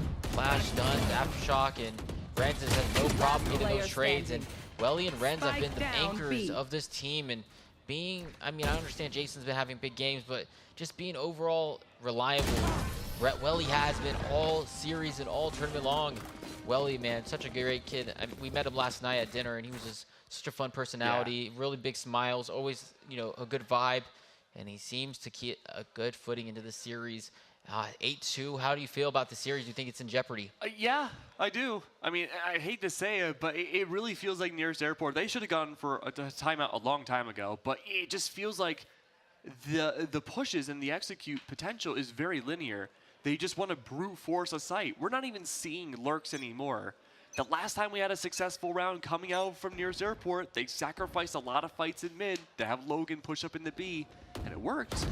And I hate to be the jinx, but before the casting tournament even started today, I was telling Keg here, I really think both are going to be 2-0, and I think it's going to be Van Lin and it's going to be Rise going into the final for a rematch from last weekend, and it just seems more and more we're getting closer to that, unfortunately, as Nearest Airport is completely crumbling to the side of Rise Esports. And it's not to take away from anything from Nearest Airport. They've had a great tournament so far. There's nothing to be worried about. It's just been an unfortunate series that sometimes how the cards fall. It's just going everything perfectly right into the Rise Esports hands. Yeah, I mean, these calls have been perfect for Rise. And a missed teleport. Oh, that's so unfortunate. That just screams to how this series has gone. Just a lot of unfortunate events. And Last it's round been close, in the a lot half. closer than the scoreline seems to show. But with that being said, Rise Esports takes the 9-2 lead. 3 rounds left for them to go ahead and secure. I'm sorry, 4 rounds left for them to secure to end the series, and then we'd be going on to our final matchup. And one thing to consider again, going into this series, Nearest Airport have had the most highest ACS players still left in this tournament. Logan, nearly 300. Case Izzy, nearly 300 ACS across the entirety of this tournament. Not seeing it here. Just when you play players at your level, it's not who can frag the hardest, it's who can play better as a team. And we're just really seeing Rise Esports really play together as a team. And I think for that final, if it is Van Lin versus Rise Esports, it's going to be a masterful, long series.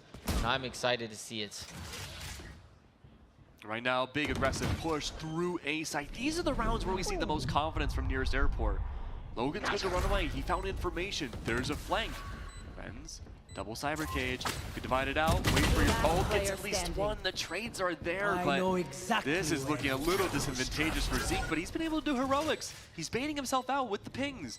Keep in mind, cypher pings twice. You can take advantage with the tracers against you. He's got a little bit of time, but not much.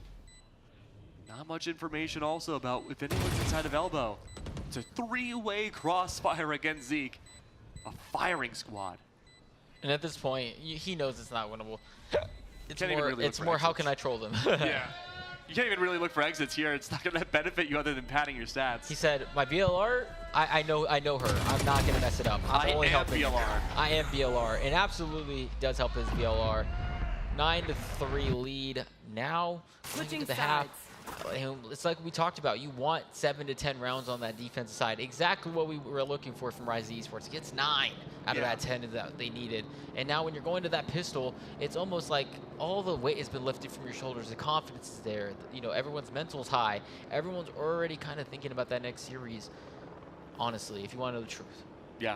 No, I agree with you. And Rise Z, so far, they've remained mostly flawless on their pistol rounds in this series. They are all but guaranteed a 10th round here. Nearest Airport, though, an identical comp, don't have any advantages when it comes to their agents. It's all about, as you said, those lineups. A good moderate stack up on A site here, a one-way necessary. But this is going to be a gigantic mid fight from NA. They want to take control back of mid. They want to crunch down on tiles in the A main push. They're good in doing so, taking back tiles. Aggressive fight in the beginning here. Mr. Funhaver unaware though. A company on B site already. Tripwires are down now.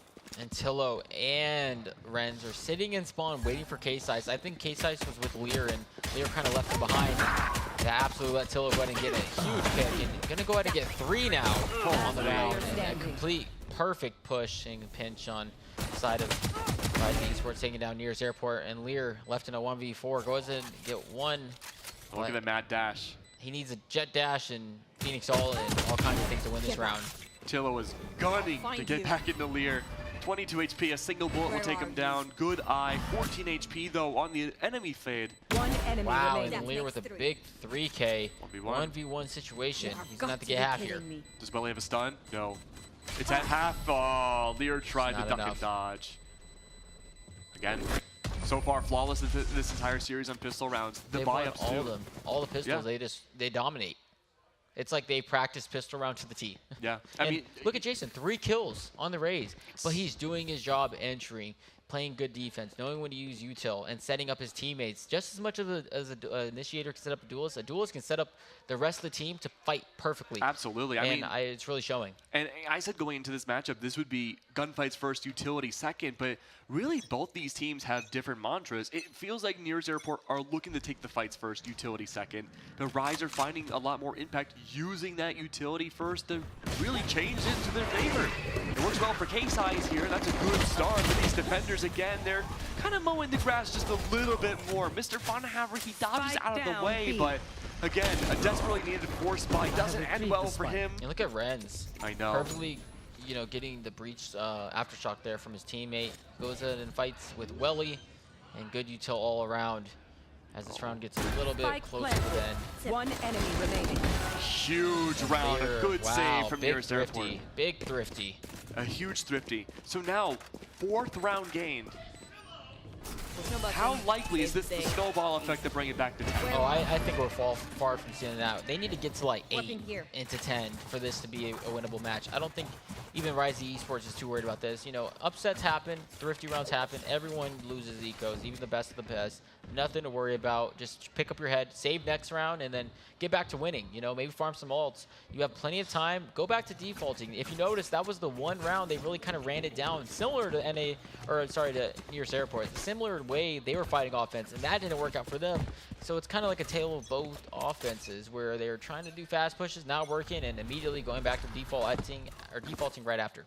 Yeah, look at this split push through B. There is that lurk. Now remember, when Logan was lurking the same exact way as the enemy Cypher, he played much slower. This is far, far more aggressive now. Mr. Funhaver goes out early util. Plenty of info gained about the mid-size control. Crossfire set up from K-Size up top. That might just be enough. Renz has that deep lurk. Someone has to stay behind on B now that the tripwire is shot. Yeah, it looks like they're going to go up mid all the way to B. Very, very well planned. But unfortunately, we're going to go ahead and put an end to that early on. Jason, they've divided the line. They brought it back past Boba. He's not going to be seen. Mr. Funhaver, a massacre. Jason, he's been finding a lot of impact outside of kills so far this game.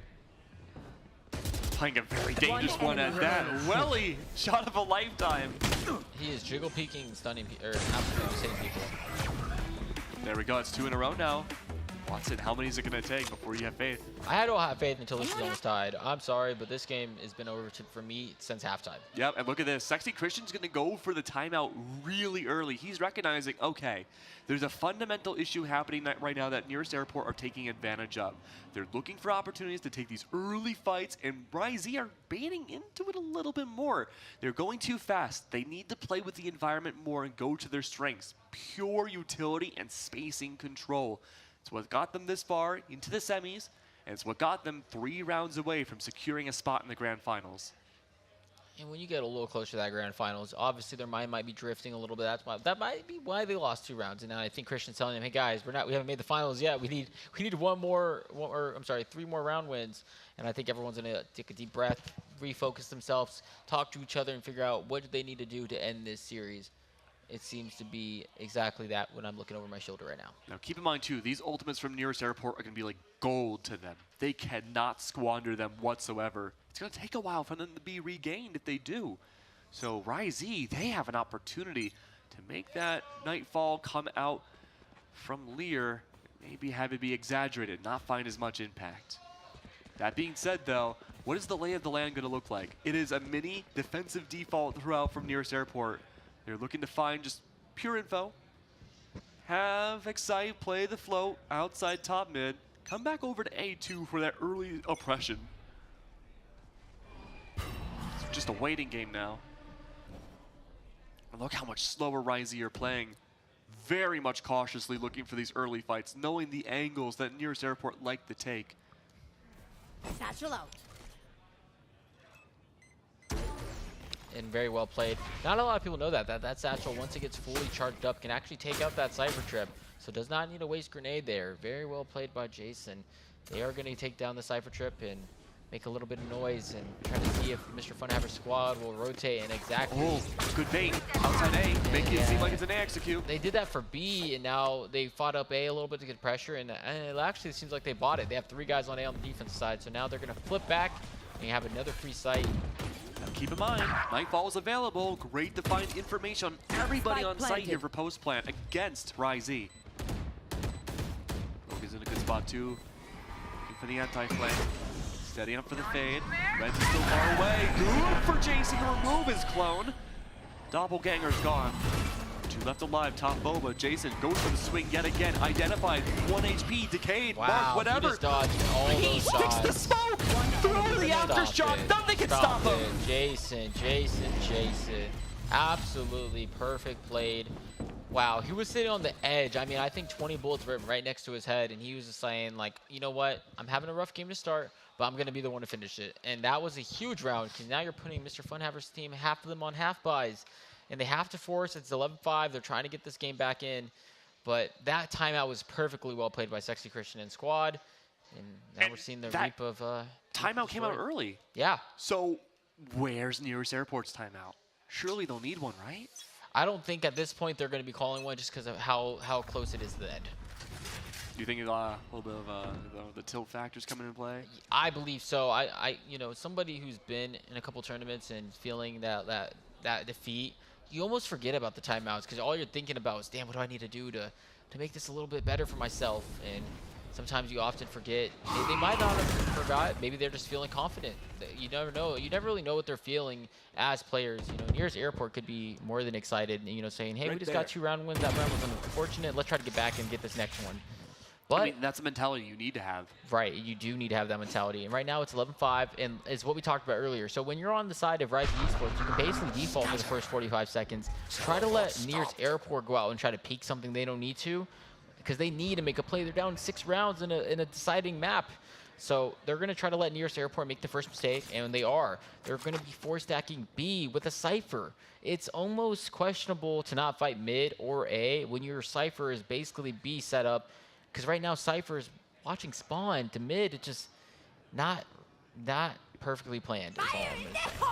Okay, Showstopper's out now. Left. That's inside A site. Blind is out. Lear still looking to take this fight. Loses it out. A site's completely gone. Completely. That's what we were saying. So Cypher is supposed to be the anchor where he kind of anchors by himself a lot. And with no ISO in this map, there's nothing to really worry about when there's someone anchoring by himself other than maybe some util and ults that could get you killed. But, oh man, this is tough. It's 12-5 and we're in our last round of the map series. It's tough. It is tough. Any which way you look at it, except unless you're a fan of Ryze. Yeah. I mean, if you're a Ryze fan, you're jumping up and down. Golden. Full buys to work with. The ults, not there yet for Nearest Airport. The buys, less than stellar. And so they have one final attempt. They've done the whole gamut. Play super safe, play super fast, play for mid, not play for mid. It just seems like no matter what, Ryze has just perfect chemistry to take each other and really rise to the occasion. Bulldogs is the name of the game for Nearest Airport. They have to make this work. Big push-up outside the B main. And confidence for Ryze is going in spades. They haven't even picked up the spike since the round has started. Oh yeah, none. You could argue they don't need to. Look at this play from Jason though. Not a good start. Wow, K-Side's the big kill there. Can his team save him though from that death? It's a good start. Another get down, and Perfect timing off that smoke. Just 1 second too late on that smoke. I mean, that is the most unfortunate thing we've seen all day. That's K-Size.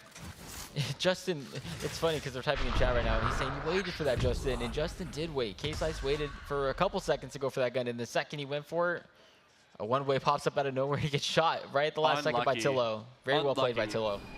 Honestly, a lot of what Nearest Airport have fallen for have just been little mistimings like that. Yeah, and I think that can go for both the series we've seen today, where the games could have gone either way. It's just like one team's a little bit more experienced and has that edge of, hey, we've been here a ton of times, and they have those timings just a little more down. 30 seconds At this left. point, Rise E, they feel pretty comfortable on A site. They know that Nearest Airport like to anchor B a whole lot more and play retakes for A site. This should be a lot easier. Look at that Renz. And that's what we wanted on the offensive side of Nearest Airport, that lurk up mid. Renz just walked up free mid and got a huge pick, making it a 2v1 for Rise Esports as Mr. Funhaver's putting in a very tough 1v2 here. This might be it. Already GG's in chat. GG's from Jason early on in the 2v1. Very disrespectful. And he was right. It gets to a 13-5. I just want to say, I called 2-0 in both of those, and they were both 2-0. You were completely right. That's the Radiant brain coming through. Honestly, I've done my homework. Yeah, my homework. Yeah, look, we got our homework done. I mean, look, honestly, at the end of the day, all these games, to some extent, have been pretty close. They've been fairly competitive, but still, it is wild to see the different momentums and different thought philosophies from both of these teams. Oh, yeah, and I think those players are some of the best we've seen today, and I think the next series will even get better. Absolutely. But hey, you know what? We can break things down all day, but guess what? All night, it's up to the analysts to break it down. All right, welcome back to the analyst desk. And wow, what a game from Rise Esports. They definitely came out on top. Even though they have a mirror comm, you can see that their game plans certainly do look better. Definitely, they were playing out together. They were trading out really well. And what are you guys' thoughts on that? I think. Yeah. Oh, you go for it. Yeah. Sorry. I think especially first half, Rise's defense was just so dominant. As we saw, they didn't really want to fight mid that much. However, they are very aware of the dynamic of holding the mains, what will happen if they push in a market, for example, and they're just really able to play well off of each other. Yeah, they were doing so good during mid rounds, just being able to get that just mid-round aggression, even when I think every single round that they've had a timeout where things just aren't going well for them, Sexy Christian, which is really there to bring them back up and tell them what's going on so that they can fix their issues to be able to. I think they've won every single round after every single timeout that they've had, you know? So they're really quick on picking up really vital things and just small mistakes that they may be making. And that just shows from this half that once they fix those tiny little mistakes, they were just able to run through. And don't even get me wrong, Nearest Airport were doing super well and being able to hold back and then kind of just figure out how they're supposed to play, even with, with only having one timeout as well. I think that's the only timeout they've had this entire tournament, and they were able to kind of pick up on their mistakes and where they can kind of take aggression and take advantage of Rise even just making those mistakes, and it got them a good amount of rounds throughout this entire map, you know. So it was honestly, even though this was a 2-0, both teams played unbelievably well, especially with this being the first time I think they played against each other, you know. So it was really well overall. All right, we're really excited to see the finals. Rise Esports versus Van Lin. Yeah, that would be a banger of a match right there. This is going to be an absolutely crazy map because both teams are absolutely stacked, really well-rounded, know how to calm and communicate with each other. Yeah. This is nowhere near their first rodeo, no matter what map they're playing. You know, so we're very excited to see this high-level gameplay. All right, analyst desk is done. We'll take it back to you. All righty. What's going on, everybody? It's your man on the stage. I got Tillo in the building right now after a really convincing 2-0 at the end of the day. Once you guys got your momentum, once you all got in the bag, it was really looking clean. I loved the Guardian use on split. Was there any part of the series that you felt a little bit more challenging than other parts? Yeah, I think on split attack, it was kind of sketch, but then we took the timeout, we reset, and then, I mean, personally, 7 on split, that's pretty decent. And then we just closed it out CT side, so. No, yeah, that when you all switched tabs, got to see a real strong run for you guys on the score line, so that was amazing. Is there anything you're looking forward to in this grand finals match? Ambrosia, I know all of them. Shout out Smiley. We're on the same college team, so SEC's in the final. It's going to be a good one. Hey, I'm looking forward to a banger for sure. And of course, I can't let you be on the stage and not give love to the people that got you here. Anything you need to say to the people back home or the rest of your team? Yeah, shout out Default and shout out my girl Silver. They're in the chat showing love, so much love to them. And then, yeah, ready for finals. All right, well, go get your break on. It's a pleasure, of course, and I can't wait to see you in the grand finals. But until then, all of you, just get a little break on, take a little moment to grab some water, some food. We're going to be back with even more Spike Drop 003 action right after this break.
Welcome back to Spike Drop 003. Just like that, we have made it through the group stages. We've made it through our decider matches. And at the end of it, we have Rise Esports and Van Lin duking it out in the grand finals. Now, this is a run back of a very similar grand finals that we saw at Mr. Funhaver's tourney last week.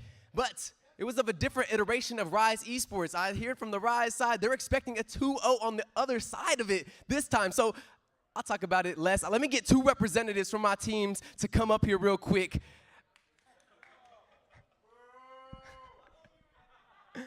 Like I said, I've been hearing 2-0s coming from both sides now, and you know, as the incumbent kings, the current people sitting in the throne, what are your words to hearing that kind of noise? It's all talk, bro. The gameplay won't show it. It don't matter. It's not happening. You're seeing a 2-0 for your team. Of course. And what's it looking like on the right side? Last time they lost, they didn't have me or Ren, so we'll see what happens. Different formula. Yep.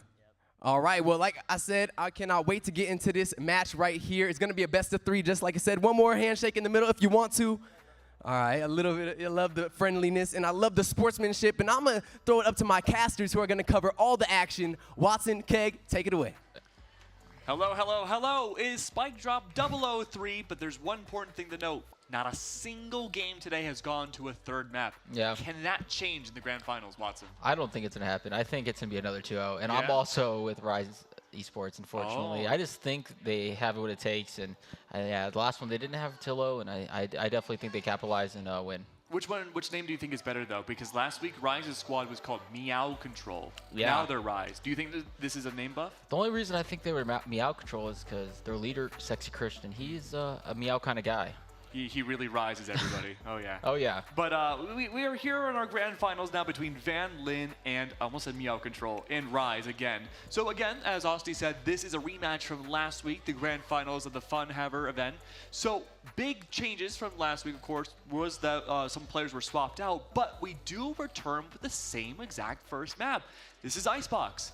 Now, there should be some fundamental changes. The last time we have seen Rise play this map was earlier in the tournament yesterday up against Boise. But one critical difference was that Renz was on Reyna. Yeah, not so much now. And maybe the Reyna pick was a little more troll back then, but Reyna's just not a good agent to be playing in team comp, in my opinion. This is a much more team-oriented comp right now, and I think we're going to see that mirror comp almost coming from both sides. Oh, wait, it looks like we're going to get a chamber, actually, from Renz this time instead of the... Oh, wait, are they running double Sentinel on Icebox? It should be a very defensive comp. Oh, yeah. I mean, you have the KO, and then you have the chamber. Me, personally, I'd rather have a chamber, someone who's really going for those big kills on Icebox, someone who can be in a bunch of different off angles. You know, there's, like, top yellow, there's top gen on A, there's mid places you can play, and chamber can get you in all those little angles. But what I'm afraid of, though, is when Rise switches sides to the attack. That's going to be so slow. They have the default play for picks. They're not going to have as many options to change their pace if something doesn't work. And right, but like we've been watching Rise, when they just played Mr. Funhaver's squad, they like to default. They like to wait the whole round out. They like to wait till the last 15 seconds at his site, and it worked out great for them. So I'll expect a lot of probing and, you know, poking around and trying to see what's open, and whatever is open, they're going to take. It sounds pretty good to me. We're just about ready to set up for map number 1. Again, a rematch. Last time these two faced against each other on this map, it went 13-10 in Van Lin's favor. Oh, wow. I mean, it sounds like a revengeance kind of game from the side of Rise. It definitely is. Now, keep in mind, that was online, too. It was online. This is anyone's ball game, and when you're looking at everyone's, all the names, you've got Welly, who's been absolutely popping off on the support agents, and he's just been having quite the series. And of course, how can we not talk about Jason? Incredible duelist. And if you look at the other side, you have the clutch factor in himself, Roompa. I talked to him downstairs. I said, "What do you got? Who's winning?" He said, "I'm winning. I'm winning this entire tournament." And I said, "You want me to tell the casters and the other streamers and people watching at home?" He's like, "You can tell them. It's up to you." Okay. So he knows that he's winning this tournament now. Will he win and help Calypso, his good old friend, get his big LAN tournament win? Calypso would love to see it. And we have, of course, Akrian and Smiley followed up, going up mid with them. Now, of course, the winner of this series will get the lion's share of $7,500, but there's a secondary incentive, too. The owner of one of these teams will get a tattoo of their team's logo. Now, keep in mind, there have been some developments. We talked about that before, but there's something new. Not only do they have to get a tattoo of their own team's logo, the losing team owner has to pay for it. That sounds like a tough fee after losing. Oh man, not only do you lose, you gotta pay for it too. Talking about paying for it right away. Van Lin struggling to make the way in the kitchen. Rupa falls immediately. Spike now down, the spike B. is lost. And this is what we're talking about. They're running a very heavy defensive comp. So these rounds are going to be very important for the side of Rise Esports. They're going to be looking to get 8 rounds at least on Icebox. It's a very heavy offensive map. So Van Lin is excited for this map on offense. But can they capitalize? Yeah, I was going to ask you, what are the minimum amount of rounds that they can win? 8 is pretty good. Honestly, though, with the team comp, I feel like 8 is like really like a low bar. Yeah, I mean, double defense. I mean, you do got, I say 8 because it's low because you're not expected to win pistol. Anyone can win pistol. It's a matter of luck. And I mean, right now, Rise is winning pistol, so it could be reaching up to that 8 to 9 count. But that's if they play safe and sound as they are right now. You see as a 1v4, and they are giving max credit to Satellite, saying, hey, we're not going to give you a 1v1 we don't need to give you. Tillo go ahead and gets 4 on the Sova. Very nice to strong start. Now keep in mind, too, bringing out the double Sentinel stall factor makes a lot of sense against Van Lin.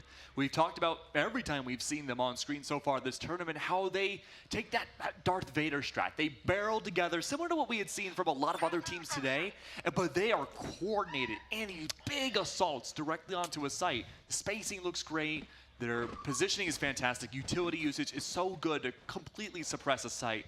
But double Sentinels is a good way to shut it down. And I think Rise Esports even knows how Van Lin plays this map. We've seen it so many times now in this weekend, where it's kind of like on defense, Calypso holds B by himself, right? And then you have the rest of the squad fighting for either A or mid. And it looks like on the side of Rise, they're kind of playing similar. They have the Viper solo B, and they're going to be fighting for A or mid a lot. And right now, they're absolutely dominant early on, as Jason is going to go ahead and clean up this round right here. And it is now a flawless round for Rise Esports as it goes on to round 3. Big gun round coming in, and it looks like Jason has saved enough for an op, but is going to hold off on that, and they're going to light by for one last round as Renz disconnects, and it's another tech.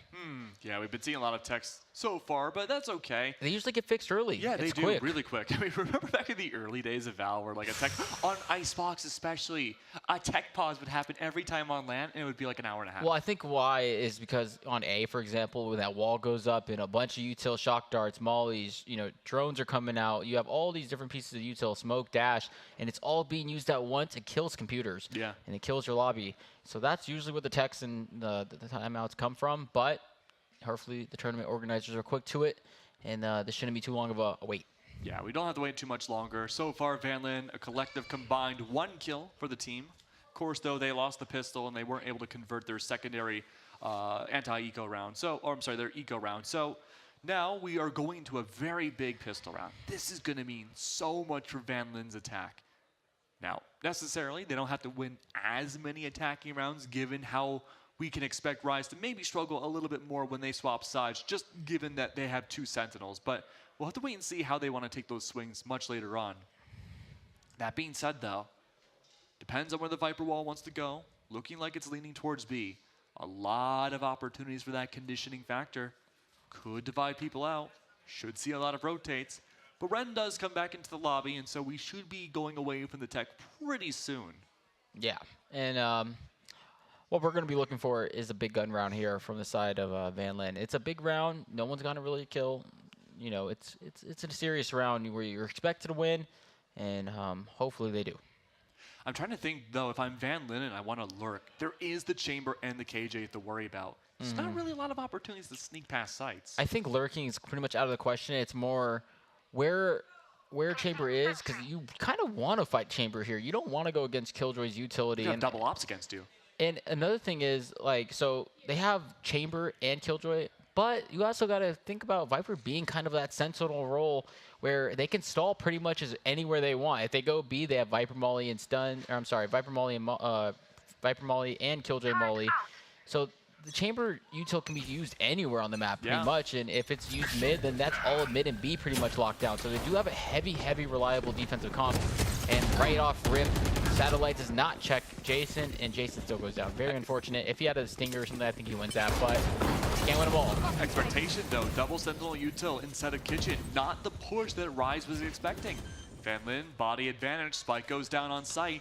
Retake capabilities though, planted. looking decent. How low though, through the Viper Ball, probably One not the best enemy weaponry, remaining. but this was a leftover from their last round win. This is not a round that Rise is expected to win, but they need to disrupt some of those bodies and get rid of that util, and most importantly, guns. Bell, last alive against a flawless Van Lin so far this round. Flashes out, tries to hide. A Marshall up close to the face, really doable, but overall, Van Lin, an expected round to win. Right, and that was a pretty much an expected round. This is the round where we're going to see how the game gets, the pace is dictated. And of course, Jason with an op as put on Q on the Jet.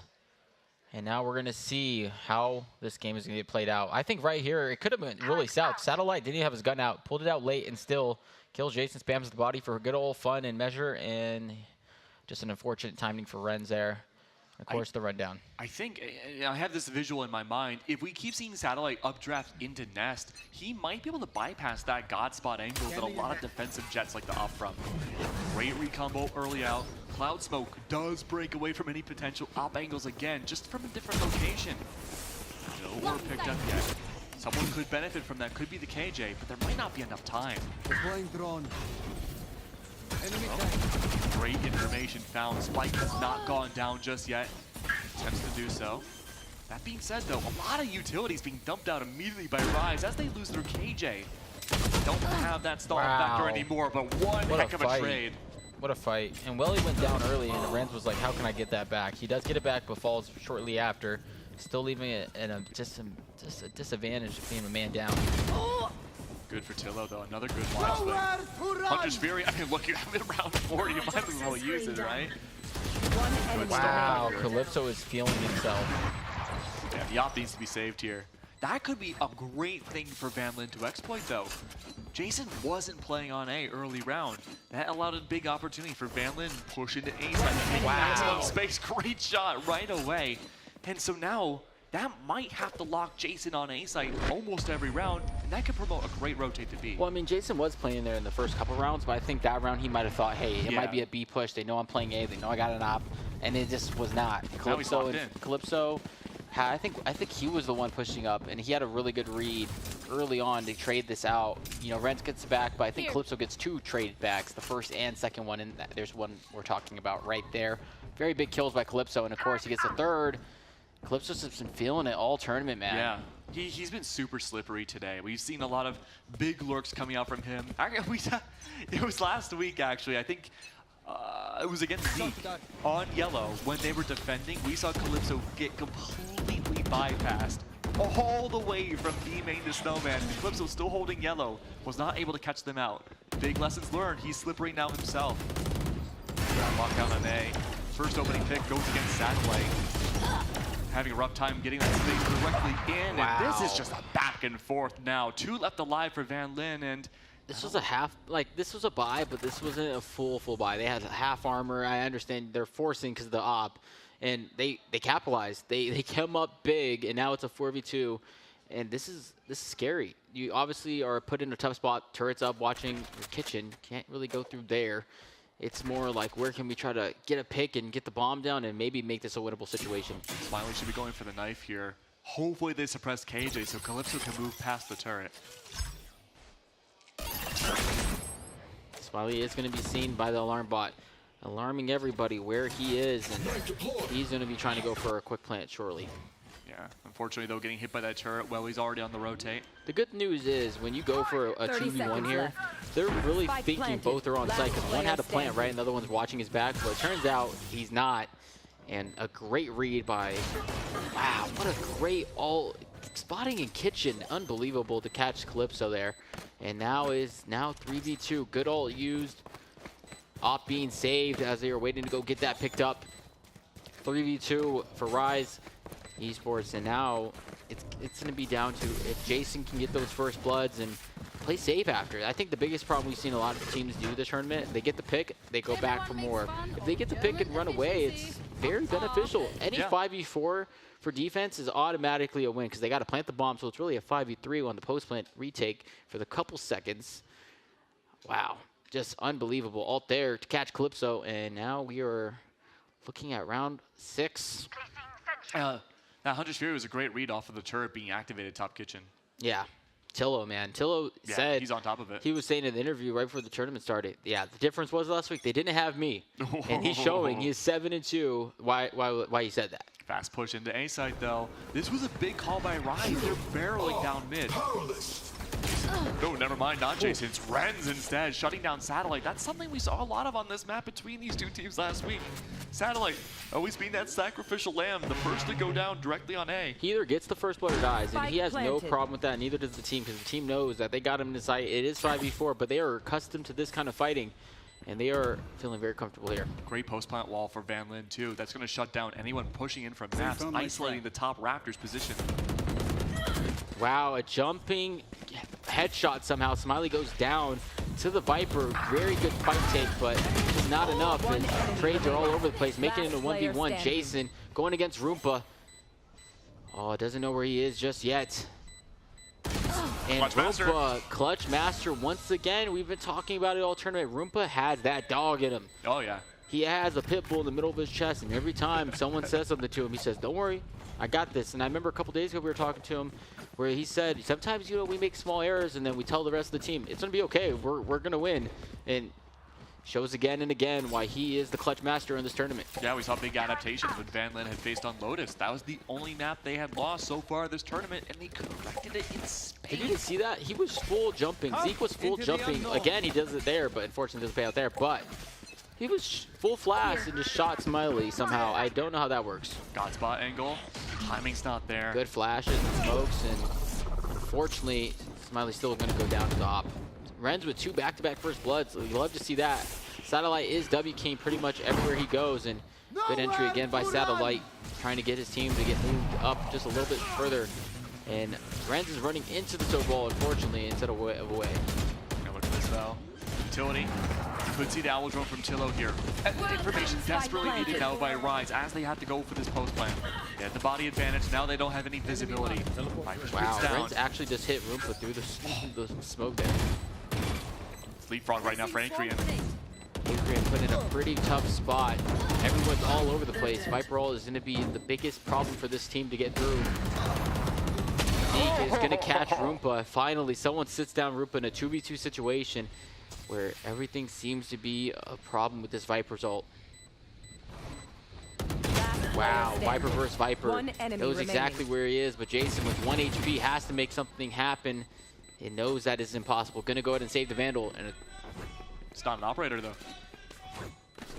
Oh, Roompa lets the other team know. I haven't heard Roompa talk to anybody all tournament, and now he is letting them know that he is the top dog in this tournament. He's built it up. He's been waiting. Yeah, he hasn't. I haven't heard one peep out of Roompa, and that round right there, he said, "You're still going to be doing that?"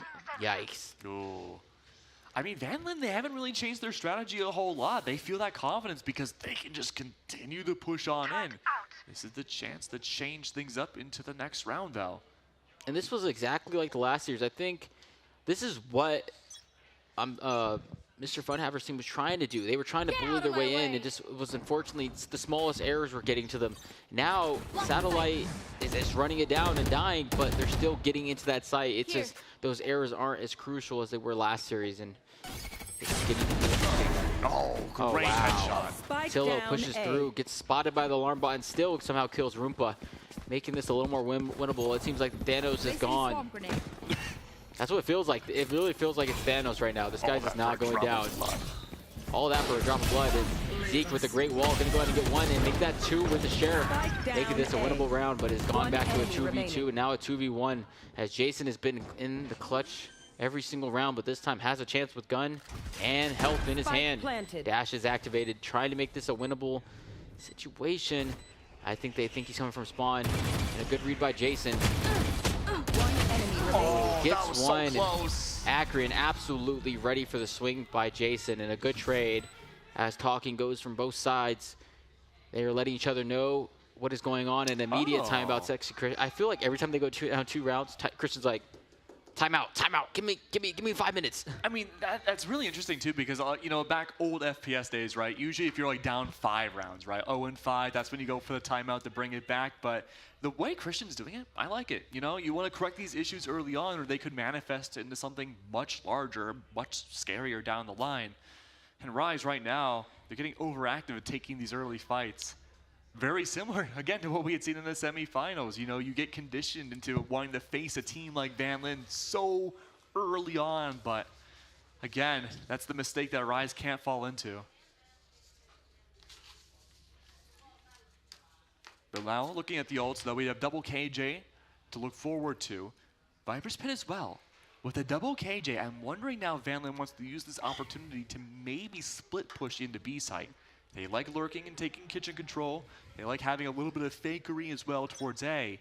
But this could be their opportunity to see how well defended a site like B can go. And typing in chat goes on as Yep. Calypso is telling Jason to continue his lurk on flank. Jason has lurked flank 3 times in a row and is not paid out once. So Calypso making sure he hears that. And then when you're on Jet flanking every round, it's almost like, hey, why aren't you fighting for A instead of flanking it every round? Your teammates are fighting for A. You're the duelist. You're kind of letting Renz take these ones. Is he getting first blood? Sure. But is it paying off? It's a big timing difference, too, because now you have to worry about 2 different operas, and you don't know who's going to be who each round. Yeah, that's true. They operate so differently, too, with their timings. But this is just a battle at the lurker. I think Jason is the most trusted person to go anti-Calypso. And Jason is lurking again, and he doesn't know. I think this is just to fight Calypso. And Calypso wins. is going to 100% type to Jason and said, I told you not to keep doing that. It's like he told him to do that in chat, and Jason actually listened, and then he slapped him in the back of the head. Oh, unlucky, That's really. so that's unfortunate. Both KJ ult used now. Viper's Pit could soon fall if they get close enough, but maybe not even necessary. Tillo's there to save the day. You have to wonder, is that like a veteran thing where Calypso is just telling the younger Jason, who's a zoomer, saying like, hey, do this, and then Jason actually listens. Yeah, that's wild. He slapped him in the back of the head. That was actually like a veteran move by Calypso. Making it a 3v1, and Rise Esports actually gets the better of that round, even with Jason falling down first. A second 4K for Tillo. A second for Tillo is making. Oh, and look at this. Jason tells Calypso, go with the team. After getting slapped in the back of the head, he's typing back, and I'm sure Calypso says, keep on pushing, you'll keep dying. 0 impact is what he's saying. And you love to see the trash talk. It honestly just makes the game even more exciting and more competitive. Right here is what we're talking about. Jason's going to break the turret, thinking that Calypso's with him, and he gets slapped right in the back of the head. And even down 5v4, Tillo says, don't worry, Jason. I'll make sure we get the last laugh of this round. How much would I bet now they're going to try to push B and have Calypso join them and have somebody else lurk? I promise you, it's 4 or 5. It's a complete push. Jason is still going to lurk wherever he feels like. Jason has such a good high IQ. He has a good feeling for the game. You know, some games he carries all of them, and some games he has a slow start. And this is just 7-5 is a slow start for Jason. He's still like that. He's that guy. So I wouldn't be surprised to see Jason still lurk and find his way as Renz is holding down B by himself. And the rest of the team is fighting for A as the early ult comes out from Tillo. Doesn't find any impact. And now, with 2 ults out, they are trying to secure a round against Nico by. Now Jason's set up to be anti-rotate. Make sure that Van Lin's stuck inside the Viper's Pit. And he didn't hear him drop. That's huge. He didn't hear him drop. He just Calypso just walked right on by. He's gonna get a free. Oh, Calypso! Calypso! Oh, Calypso just 100% lost them around. He walked right by. Enemy remaining. He just walked right by Welly. Did not see Welly, and then he walked right by and went and had free 2 kills, and he whiffed. I will say, when you're in that situation and you have a sheriff kill and it's the easiest kill of the game, those are the hardest. It's like making a fast break layup. It's like a fast break layup as an NBA player. You're like, oh, it's an easy layup, and it's like when you get to the rim, it's like, damn, was that an easy layup? He really thought he was like, right here, look at this. He lined it up. He was like, I got to line it up, and he still went. But that is a Valorant moment too. Like that was like on the head. I can't say that's a Valorant moment because that his crosshair was off. His crosshair was yeah. If you guys slow it down, that crosshair was off. I promise you, his crosshair was off. That looks slightly like it was on to the his left. head. No. I've played too many games. His crosshair was slightly off to the left, and then when Calypso watches that back, he's gonna be sick. Oh, I mean, regardless though, it wasn't a successful round here. High-low setup outside B.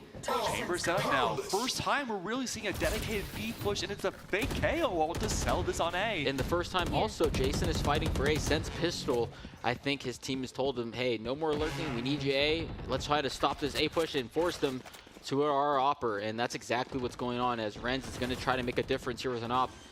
Viper Wall's up. Viper Wall is up, but he should get this first opening initial pick right here, and he whiffs. Oh, no. No, another whiff. Again, these are the crucial errors we talk about every game that determine the whole game. One shot could literally change an entire game, and if you lose this map because of one round, you're going to hate to be that guy. It's a double lurk, though. Look at this flank through the Viper Wall. You're probably not expecting it, except Calypso does. Calypso takes down Jason again! Flawless on the anti-flank. Now battles all over side Shot B. searching, traded everywhere. Jason goes down first, and what happens is teammates got him again. One enemy Look at his remaining. teammates. Tillo has made such an impact in this game on the Sova. It's almost like he is carrying this first half. And now Welly is yelling towards Calypso, what are you doing? Last And then round before Calypso the is switch. typing back, told you, 0 impact dog. And guys, I hate to tell you at home what dog means, but it means dog water. Oh, yes. I'm my just the favorite drink. messenger, don't shoot me. I'm just telling you guys what Calypso is calling Jason. It's wild, though. This is still an incredibly close game. Oh yeah, this is going to be our best series of the entire tournament. I love to see a rematch too from last week. I love just to see some kind of story. You know, it's like almost a little, it's like a little drama. I love it. I think it's a good time. Remember, last time, though, Vanlin won this out 13-10. They struggled on the attacking side last time, and they really succeeded on the defense. Bringing this to a 6-6 would be a good start, but Tillo and Jason both fall. That's not a good start. And remember, we said Rise need to win 8 rounds minimum. Now they're going to go on offense with only 1 initiator and 2 sentinels. It's going to be a lot harder for them, and especially going up against a team like Van Lin. They are very structured in terms of defense. They are not messing around. It's going to be extremely tough for them to go on offense and win this. Yeah, they have to go for individual pop-offs at this point, or hope for the best that Van Lin would get antsy. Oh, Pistol's huge. Rise needs to win Pistol if they want to win this game. That's huge. Big call to make, but I agree. It needs to happen here and now. Keep a very close eye about what Rise wants to accomplish in these next 2 rounds. Even if they don't win the first one, what their pistol round tells them about their intricacies.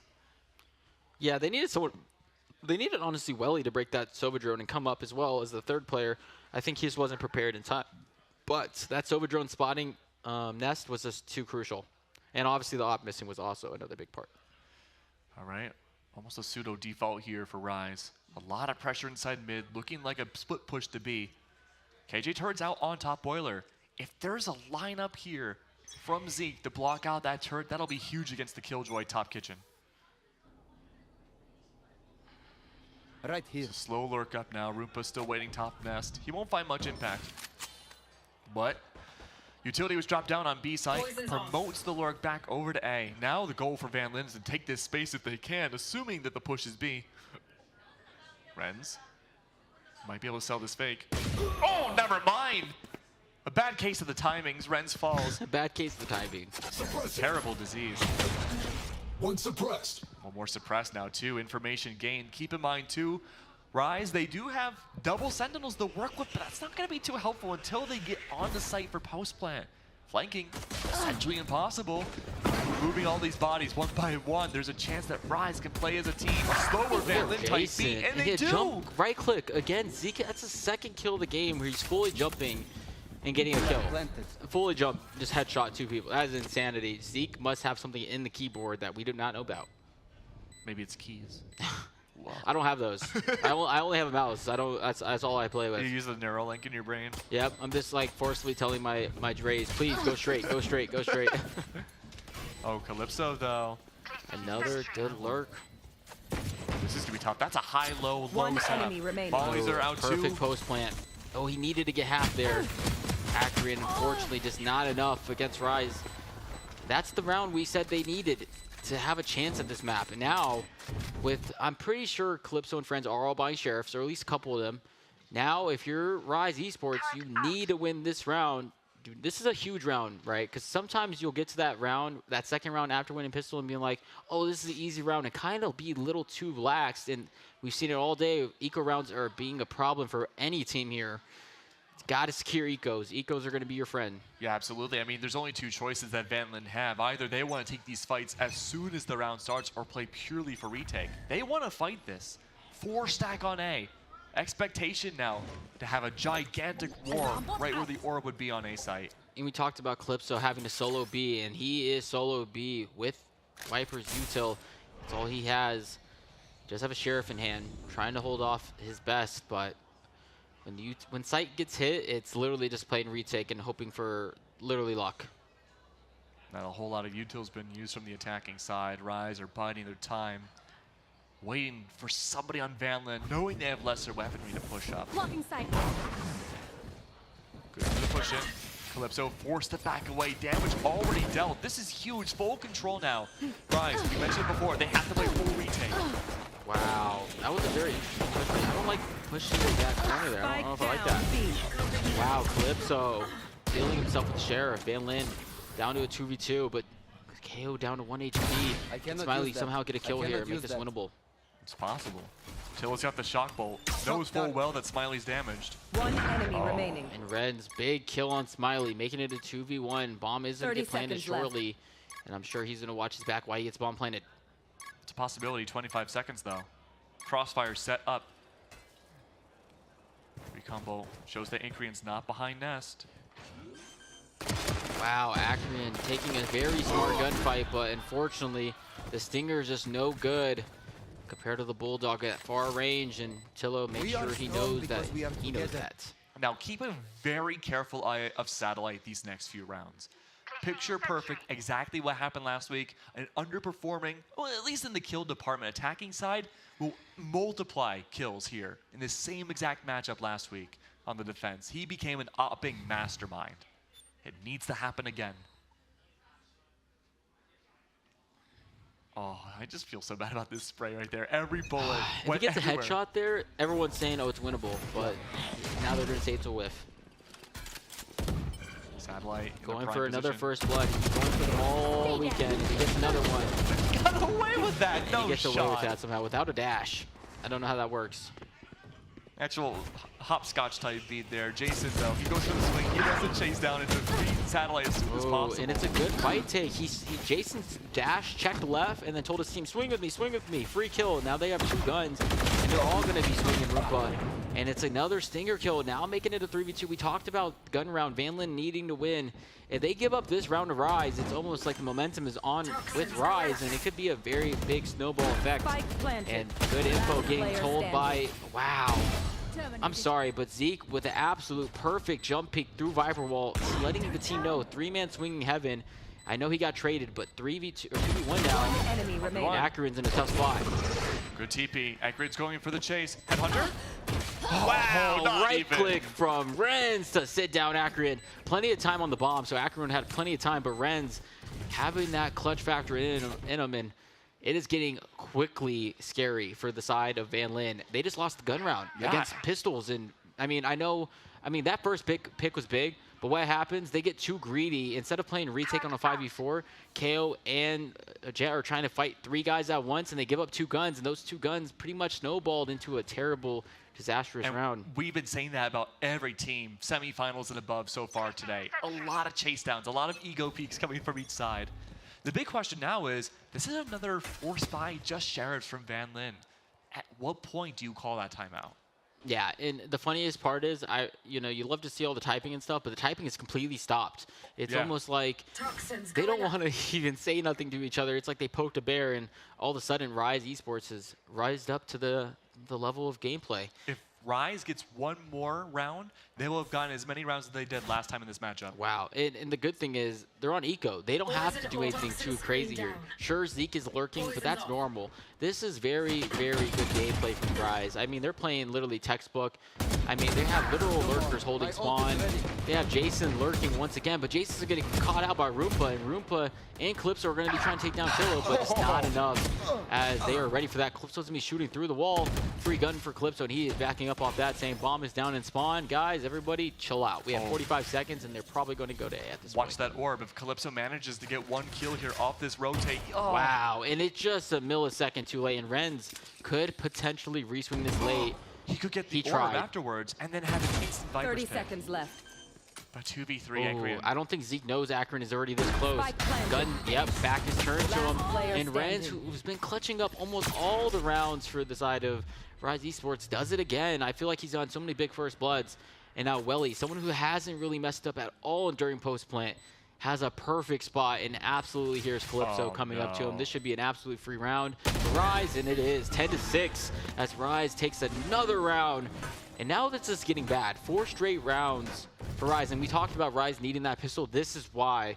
When you're on defense Icebox, it's a huge offensive map, and I know I said that last half. They're really showing why it's an offensive map, because on offense, it's just dangerous, man. It's so hard to really hold A on defense without everyone fighting. And when you have everyone fighting, that just leaves B open, leaves mid open. So they're trying to get everything, situated. It's just not working out. It's a tough call now at this point. Yeah, it's almost like gambling. You're really trying to stack certain sites, or I don't know. I think they're going to let Calypso just go back to the solo for the beat. There it wow, is. Satellite, that's exactly what they were looking for, him to go back to the feet, even all the first bloods. That's really one of the first times we've seen Satellite really make a difference in this game, and that's what they're looking for as he goes for more, and an unfortunate whiff. And we just would hate to see it overpeak. Oh, but he missed that! It's an overpeak. We talk about this every time. They got 2 big picks, and instead of falling back and playing a good retake and regrouping, they are continuously fighting. Like, I hate to say it, but that op fight is such a short angle to fight. If he misses, he's pretty much dead. He already used Jet Dash, and he also leaves his teammate to get, flicked on. It's like he didn't need to do any of that. Yeah, but 9 times out of 10, you should be able to trade that out. Should you be taking that fight? No, but now you activate Tillo to be able to get that 3rd kill. And he got all because of that. And now the round's pretty much over. I hate to say it, but this half is pretty much over. Yeah, I mean, we could be looking at map 2 already. Yeah. That operator should have been the difference maker like it was last week. Satellite went from 2 and 10 on their attack last week to almost 20 and 12. And Tillo says, "Get the freak off of me. I am not allowed to repeat the other word he said." But Tillo, before the tournament has started, said, "Hey, the difference between last week and this week, the only reason you guys won is because I wasn't here." Yeah. And now he is showing why that is true. He has almost a 3.3 KD on Sova.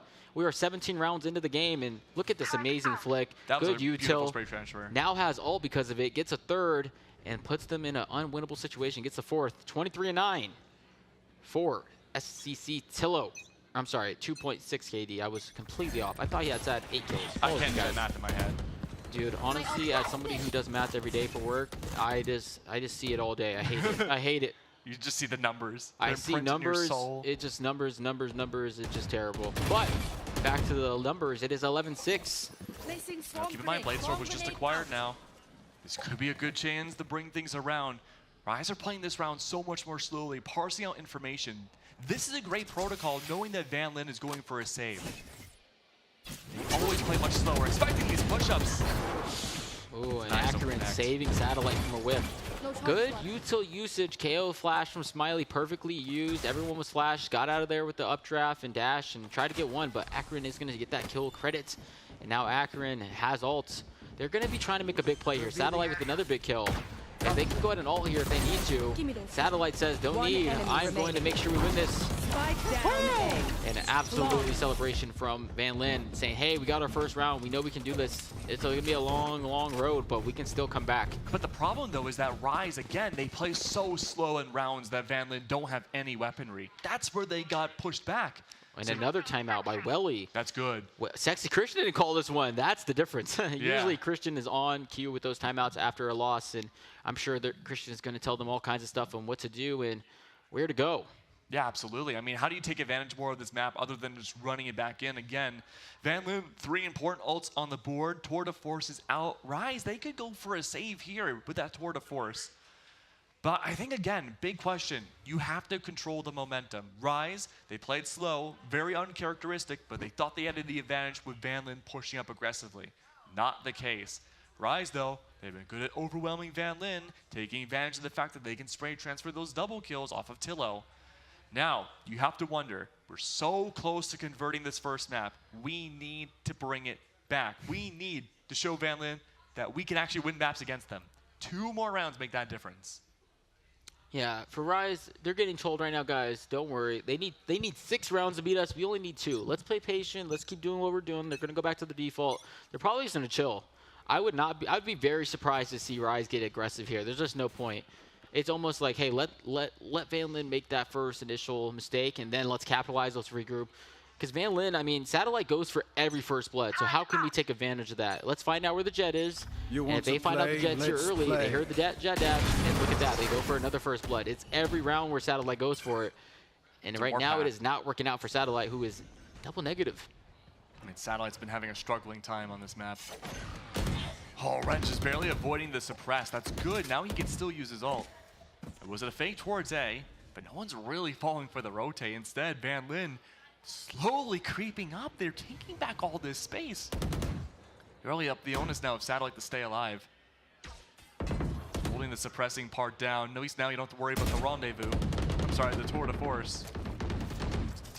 Somebody else on the board, and Rise. And Van Lin getting the early advantage. 5v3, full flashed on Jason. Jason's still going to kill Smiley somehow and make this even a little bit more challenging for the side of Van Lin. 4v3 situation, and Satellite is still peaking with 1 HP pretty much. And Satellite's still hidden. Everywhere you go, these corner peeks. No, trades again. Satellite, he's woken up. Maybe not the operator, but this time the Vandal guarding that spike. Well, he's going to try to take this spike. But no, the ultimate wide swing again. The 3K for Satellite. I think he's finally woken up. Yeah, and now it's 11-8. It's getting scary. You know, you can also snowball on defense too. This might be an offensive map. But Edu always says that Van Lin is a second half team. I do agree with that, but in some case scenarios, I mean, you don't want to give up an 11-6 lead on Icebox. It's real dangerous. Surely not.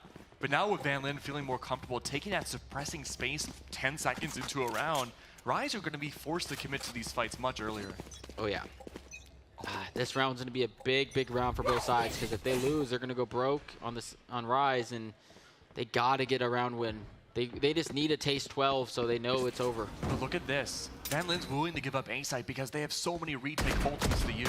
And look at Smiley completely pushing down B after, I will say, they've been pretty much lurking B on Rise pretty much every round, but I think Smiley had a good read saying, hey, they're fast pushing A, I'm going to push up B and shoot this guy in the back. Oh, Jason struggling. The Hunter Spirit just barely wow, not connecting. Marshall. Welly with the Marshall. He's been talking about it for the last couple days, how much of a demon he is with that Marshall. And he shows it. Satellite gonna catch one. Marshall in hand, gonna do 101. And that Marshall is gonna help out and absolutely end that whole thing. Oh, what look is at that. happening? No way. Wow. The grenade saved that ult, and that ult did no damage. It basically had no impact. That was retake city right there. Van Lin, they were purposely giving up B site. They wanted the A site, and they wanted to fight B. Completely control where Rise could possibly push into. Honestly, pretty good round from Rise on ecos. I mean, I know they wanted to win it, obviously, because they invested all, but that was still a pretty strong eco round. 11-9. Can Van Lin make the comeback happen? I mean, they were down 11-6. Now it's 11-9. 3 straight for Van Lin after getting killed 5 straight. Yeah, 2 critical ultimates used by Van Lin now. At least that's something that Rise won't have to worry about for the rest of the game. Viper's Pit, I believe, still available. That'll be a good way of locking down A again. That's the more comfort area for Rise when they go for their execs. Oh, but no. Calypso's going to be floating here. They're waiting to see where the majority of this damage will come from. He may be able to go for the pit on top of Raptors, but a little bit of a risky maneuver doing so. Satellite now positioned very aggressively, looking to shut down A as soon as possible. Idea here, again, shovel. Bring Rise over to B site. Put them in what is seemingly uncomfortable territory. Roomba's gonna get a lot of info. Say, hey guys, it's not A, it's just a lurker. That's huge information now. And also good because now he pushed up Satellite, so Satellite's gonna have a lot of space to work with, as long as he doesn't overpeak. Oh! And that's by rough. the way, Zeke was full running backwards, and he's going against an op and still somehow wins that. That is absolutely, that might be the biggest kill of the tournament. Yeah. I'm not joking. That was literally full running backwards against an op in a small angle. Should have lost that fight 9 out of 10 times, and Zeke absolutely one-taps him. But look at Smiley now. He's anti-rotate. He's waiting to see if they go back to their safety spot of A site. Oh, he's over peeking though. Triple peek. Oh no, Smiley! And yeah, so I mean he gets one, but it's basically traded out immediately after, so it really doesn't have any impact. Still a numbers advantage for Rise, and they know the A site is dwindling down, and Rupa does not care about none of that. He's gonna sit down Welly and make it a 3v3. And look at this, the lurk did not pay off. Akron had been aware about it the whole time, and sits down Renz, and it's like these rounds are getting, you know, you get first pick, you just gotta regroup, and it just seems like a lot of this is small errors. They could have ended this one already. Yeah, they're over-engineering their rounds now. They're looking to play invasion so much more than they're falling purposely into the trap of Van Lin.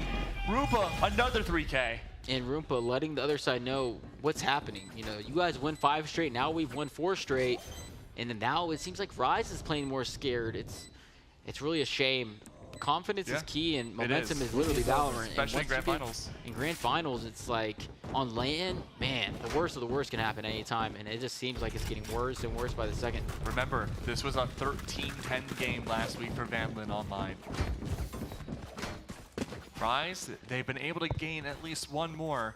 But if rounds continue like this, it should be an even game. That Viper's Pit hasn't come out yet. The entire idea for Van Lid now is thinking big picture, taking advantage of the micro mistakes Rise are making. 4 stack again on B, willing to give it up. Has the Viper's Pit, what I assume will come out now this round. Satellite has that operator, looking for this early fight. Still no pit just yet. We're still just waiting for the pressure out of A to see what happens next. There's a lot of stall with the KJ util here on side of A. And a swarm on default as well. Heads out after hearing the sounds of the owl drone. And again, a battle of stall. Make sure Rise gets scared enough to push away and go to B. This is all you were talking about earlier from Raptors. It pretty much takes up the entire right side of site. So now Jason forced to move back a little bit. Does not want to push that Vipers all by himself. Does have 2 lurkers sitting outside B just in case of a B push, and that's not happening. So now they're going to have to regroup and try to do something absolutely masterful to get out of this one. Killjoy George is going to spot Rupa mid, push him back as well, and everyone's basically pushing back and saying, I'm not going to be the one to cost my team a round. And everyone's been playing passive this round. 50 seconds left in, 45 seconds into the round, and what are we looking for? It's a gigantic ring around the rosy against this operator. Oh yeah, and it's basically like, how can we dodge Satellite's op? We don't want to give them first blood, and Satellite, getting that feeling. Dash activated, it isn't going to be a waste. He is going to go for a big first peek here. Welly is prepared for him. He's in a one and done. And Welly was prepared for him. Absolutely sits down Satellite, the win condition. And this is an absolute huge round for Rise if they can pull this off. You went down on B, you got rid of the operator, you got rid of the Viper's Pit. You are looking golden if you're Rise. And no, he's going to die. Look. Yep, that shock dart and Viper's smoke absolutely big. Left. Zeke's going to pick up the bomb immediately, get the pick. And Welly picked up operator from the ground, and it pays off. 2v2 situation now. The real question is, will Ren's lurk pay off? And it does from mid. Putting, oh man, another 1v2 for Akron. Can he be the hometown hero for his team, or will he not be able to hit this shots? He's working his way up, and Ren's coming from Kitchen. He was mid, got a big kill, making it a 2v1, and then lurked up Kitchen. And now Rise, seeing 12. What did I tell you? I told you and Aussie downstairs, this would be 13-10. If this is 13-10, we might need to go hit the lotto. Yeah, I mean, we saw this last week too, but the scores were reversed. And Rise, their communication's on point. Look at, if we see a replay of it, that final 1v2. This shock dart was beautiful by Roompa, by the way. To stall, 10 seconds left, did not know Zeke was close. He probably thought it was going to come down to a little bit of a closer timing. But wow, good util usage. I mean, you're down 5v3, and to make it that close, really incredible. Now, Welly's remaining with that operator too.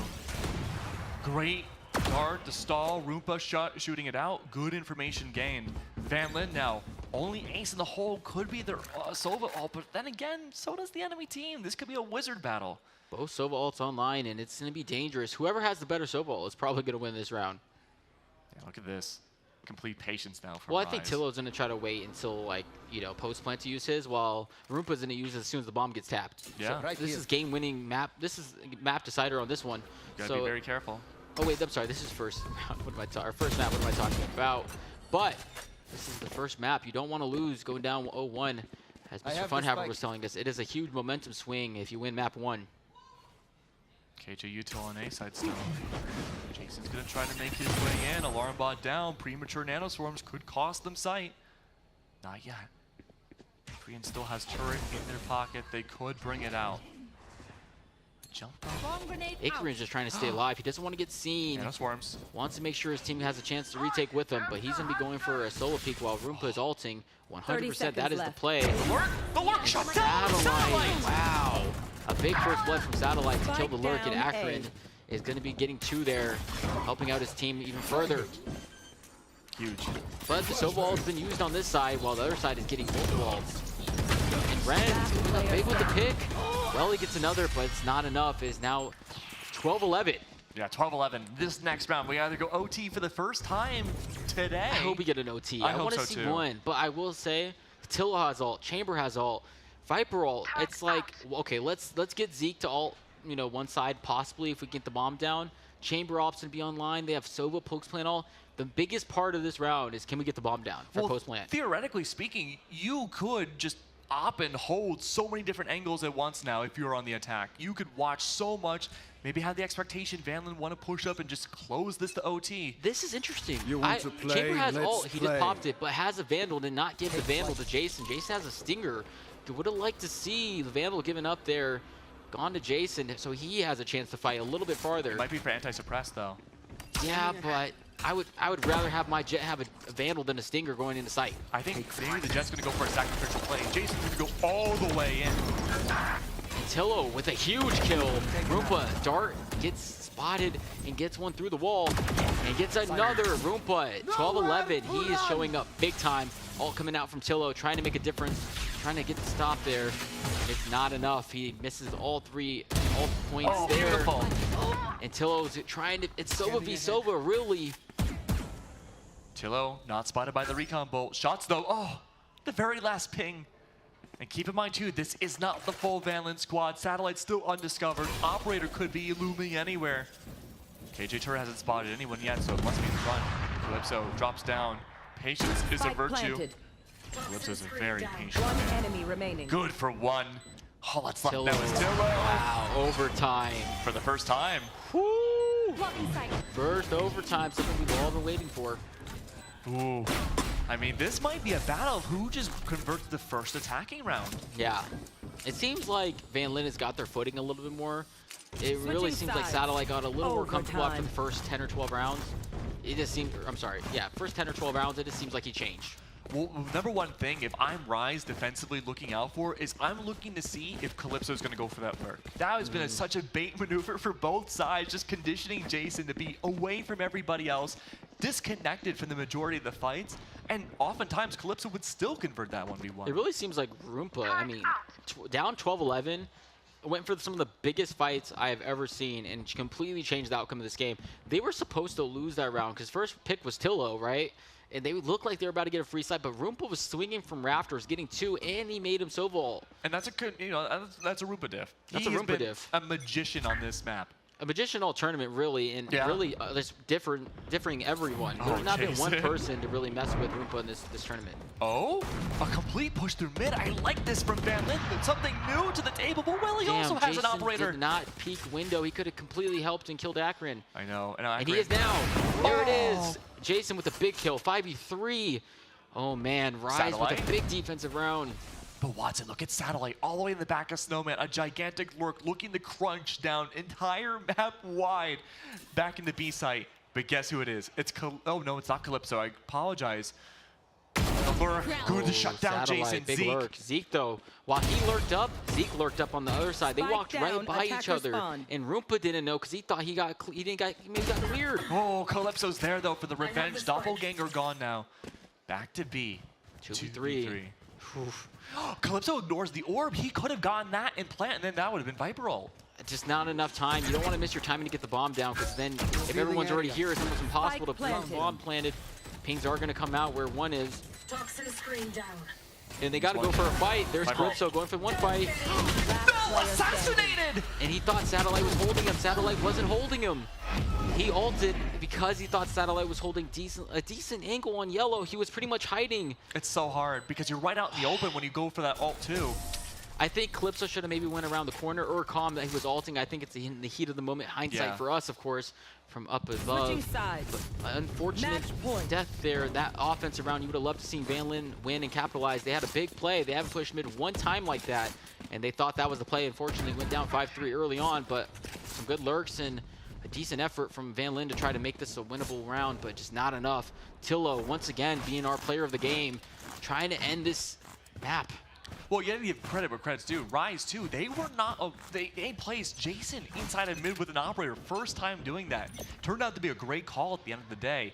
This time, though, again, battle of who can win an attacking round in OT. 100%. And what we have here, we have a First Blood Demon trying to go for something on B while the other three are fighting on A. So he's not on the right side for the first time. Could Rise get the attack round they need to get out of this map? Oh, it's tough to call here. Look at this deep push up, though, using the Viper Wall to their own advantage. Look, First Blood. Welly Not falls. shot. Make that too. Zeke's there for the trade, but you know what you don't know about? It's Calypso. Calypso's there. Flashes out, perfect for the wide swing. Zeke sees, but now Zeke can no longer see. Blind by And 2 great volleys and util fallen. usage. Wow, that was fantastic util by the KO and by the Viper. Just to, you know, double wombo combo them. That was just a perfect Happy feet. grenade. Man, shout out to League of Legends. I had to use the wombo combo. That's smash. No, I'm talking about me. I said wombo or double wombo combo. Happy feet, wombo combo. Jason? Wow, Jason with a good push here. I don't think they're going to clear this left side. I would be very shocked. Yeah, they're not clearing this. There's one, there's two. No. Calypso. Ooh, and a good kill by Akron. The awareness Tillo is there. trying to go ahead and end this, though. 2v1 situation. enemy Gets one, gets two. And one bullet gets not enough. Double OT. Wow. Rupa again, Tillo clutch gone. almost just one tap to end the map. And Abdo, aka Calypso, is letting them know that they choked. And that is going to haunt Tillo for the rest of the day. He could have just ended the whole series in just a couple seconds. Or I'm sorry, could have ended the map. I mean, in just a couple seconds. This map could determine the series, though. Switching These sides. unorthodox peaks that were Overtime. determining the first 30 or so seconds of this round. And then from there, whatever strategies were employed by either team breaks apart. This was such good awareness. It seems here like from both Calypso. teams are getting desperate. Like Jet was peeking B main by himself. I know Calypso had his back kind of, but then on the other side, Jason is pretty much holding spawn angle. It's just like very unorthodox angles, and it's just like, it's working. It's working because I feel like right now, again, the nerves are hitting everybody. They're like, okay, we have to get this kill. We cannot be patient anymore. But speaking of patience, though, Christian doesn't have to worry about that. He can be chill, go for the timeout. I'm really curious what the call is here because we are seeing, again, a lot of unusual plays and setups now. Jason, again, operator first OT inside of Tube. We'll do it again. Van Lindo, very important pings on the map now. Looking to focus towards mid. This could be a split push towards B this time. Now I am looking to see as well, Welling top of Boiler. This could be the anti-jet setup that they were not really expecting in mid the first time around for overtime. It really is going to come down to who can win an offensive round. It just, how long will this go is the real question. We might be here for a while, Watson. Dude, honestly, I'm just happy we got to see one overtime game. And the funny part is, Tillo has 30 kills on Sova. Yeah. 30 kills on Sova is absolutely just insane. We've been saying Rumpa has been our guy to watch, and Rumpa also has 22. He's been having a great game, but Tillo, wow, just absolutely fantastic gameplay, really understanding. An absolute whiff by Jason. Should have had that one. But all is good. Everyone is still alive, intact, and Renz has a good angle, holding up, pushed up, and ready to go. He can take a wider fight, too. He's got that rendezvous, the teleport back, the safety. He is going to try to get one and get out of here. I think that's his plan. He's not looking to stay and try to get more than one. And he tries to get one. He does a little bit of damage. Says, guys, they are A. Van Lin now. They really need this attacking round. Might be able to do it here. Viper ball to Virtue. Util's coming out to clear as much as they can. I missed Molly. Someone could have sat in that corner. They would have lived. Otillo blind. Satellite. Whoa, that was a double kill. This is the round they've been needing, the offensive round. And it's funny because Satellite has been their win factor all weekend. If he doesn't get the first blood, it's a little hard for them, but he gets a big first blood and then gets a second. Zeke gonna go ahead and get one from Calypso, making it a little more winnable, 4v3 situation. But with an op1 retake, what can Jason do to help? Yeah, Shorty at best, sure. Maybe pick up a fallen gun. Baiting out those nanoswarms is a good start, but again, you're down one body. Right here. Good util usage coming out from Zeke, trying to push back. Well, he's gonna get one, but go ahead and get traded by Akron. It's almost half. He gets half. Wow, Zeke with a big shorty kill, but it's not enough. It is half though. There's no time. A 4K for Satellite woken up. No charges left.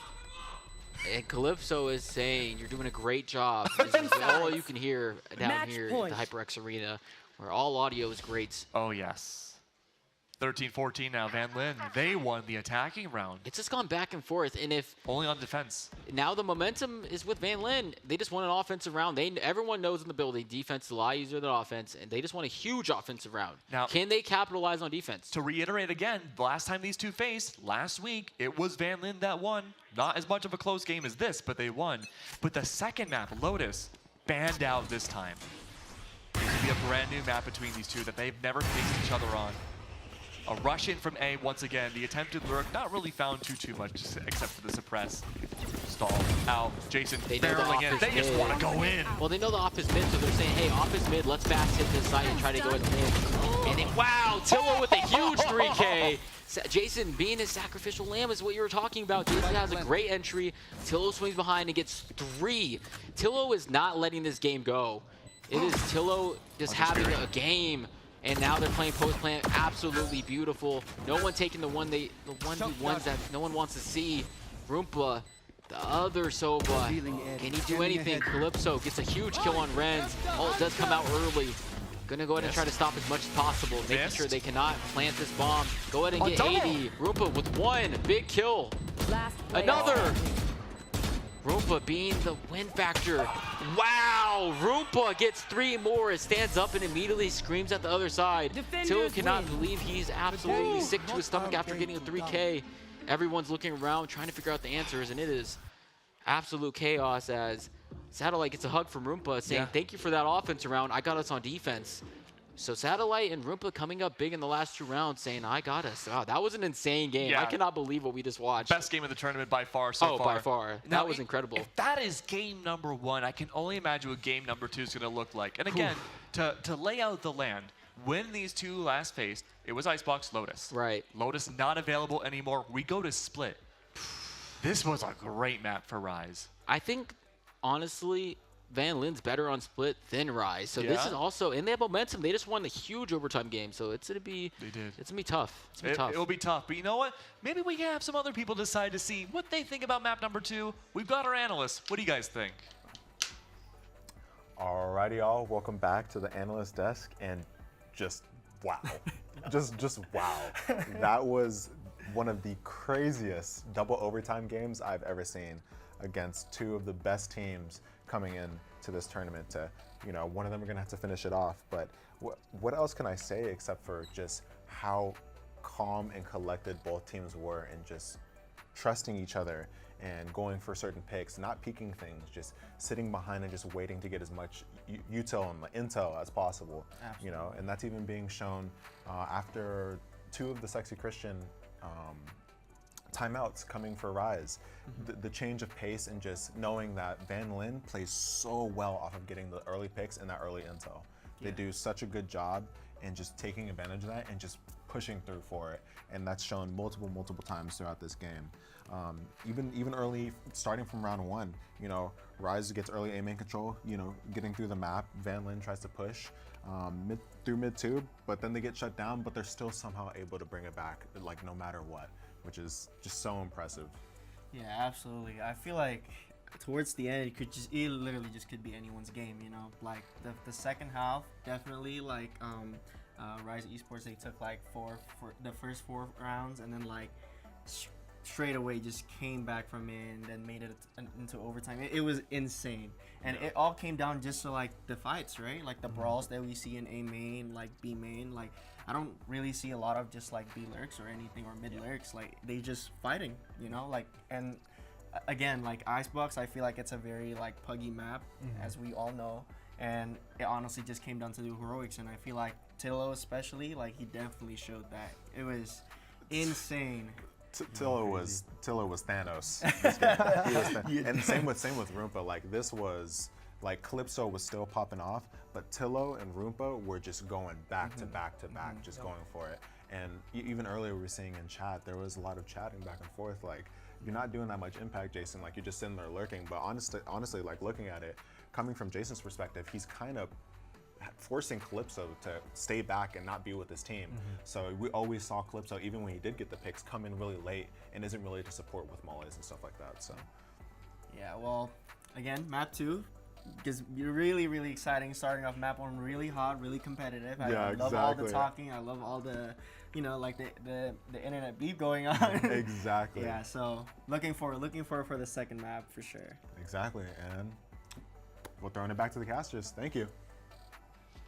Hello. Welcome back. Thank you so much, analysts.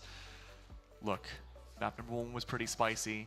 Map number 2 could be just as spicy, maybe even spicier, or it could be complete deflation for one of these teams. Watson, what are the chances we go to map 3? I would say less likely now. I'm not going to lie. That overtime game is tilting. You just played for an hour and 10 minutes. hoping to win, and then you lost. That is a tilter. I don't care who you are. I don't care if your mindset is, well, I'm not a tilter. That's a lie. It's tilting. When you play an hour and 10 minutes to lose, especially Tillo, he had such a great game, getting so many big 3Ks, 4Ks, doesn't matter. At the end, gets 3, makes it a 4v2, and Roompa, in a 4v2 situation, is solo pushing a Sova. It's almost questionable on that post plan and how they played that post plan. They should have easily won that round, and Roompa does not care about none of that. Stopped in a 4v2, won the whole map for them. I would say the round before Satellite got him, but those last 2 rounds, Satellite and Roompa just showed up. Look, Satellite woke up in that second half, but we have a whole other map to go. We need to set things up for map number 2. That's Split. So don't go anywhere. We'll be right back.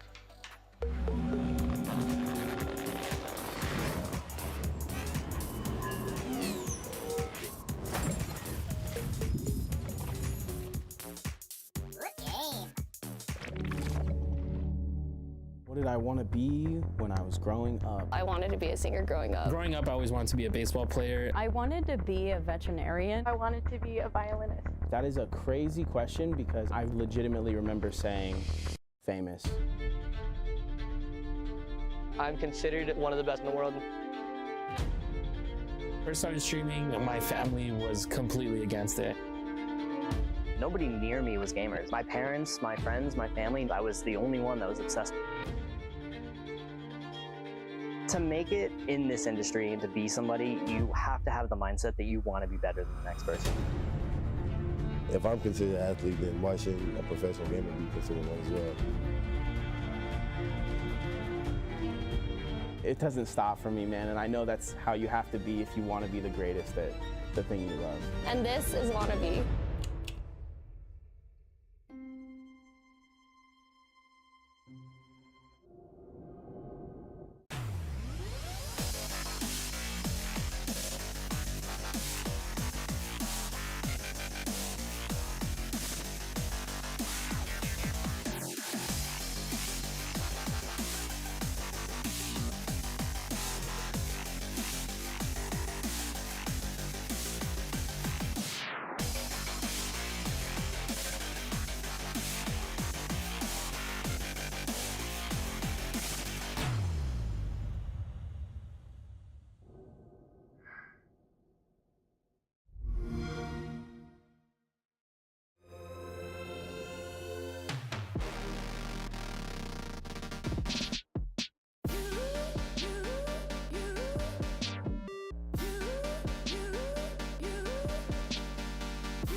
Don't worry about me, I'm just blazing. My dance moves are excellent and with precision. Get down, baby, you can't stand in a dance competition. Glistening, flashy like a spotlight, shining like a diamond, party all night.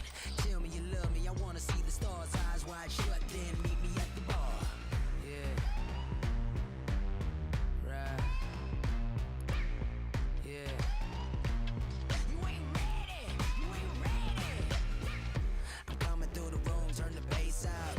Y'all been sleeping on me, better wake up. Put your fly gear on, do your makeup, drop it real low, and pick it back up.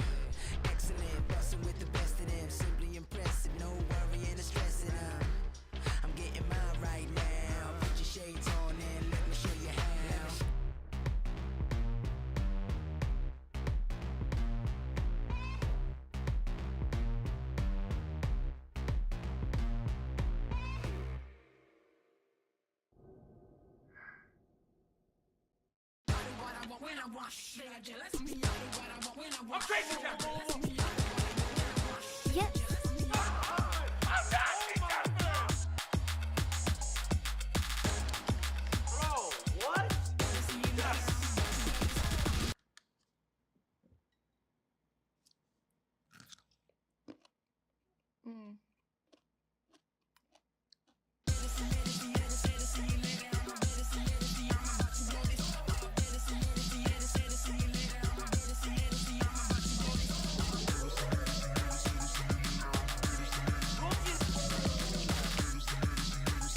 Go.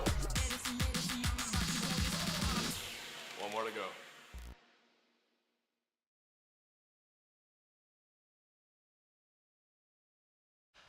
Well, we are potentially at the end.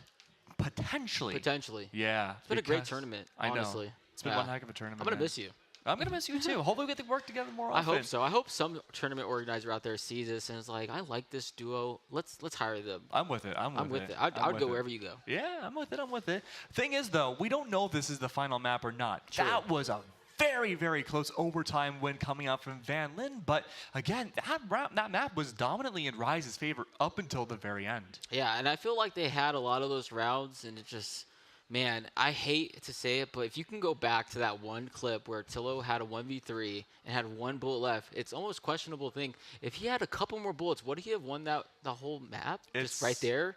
Valorant is full of, like, the butterfly effect. It's wild.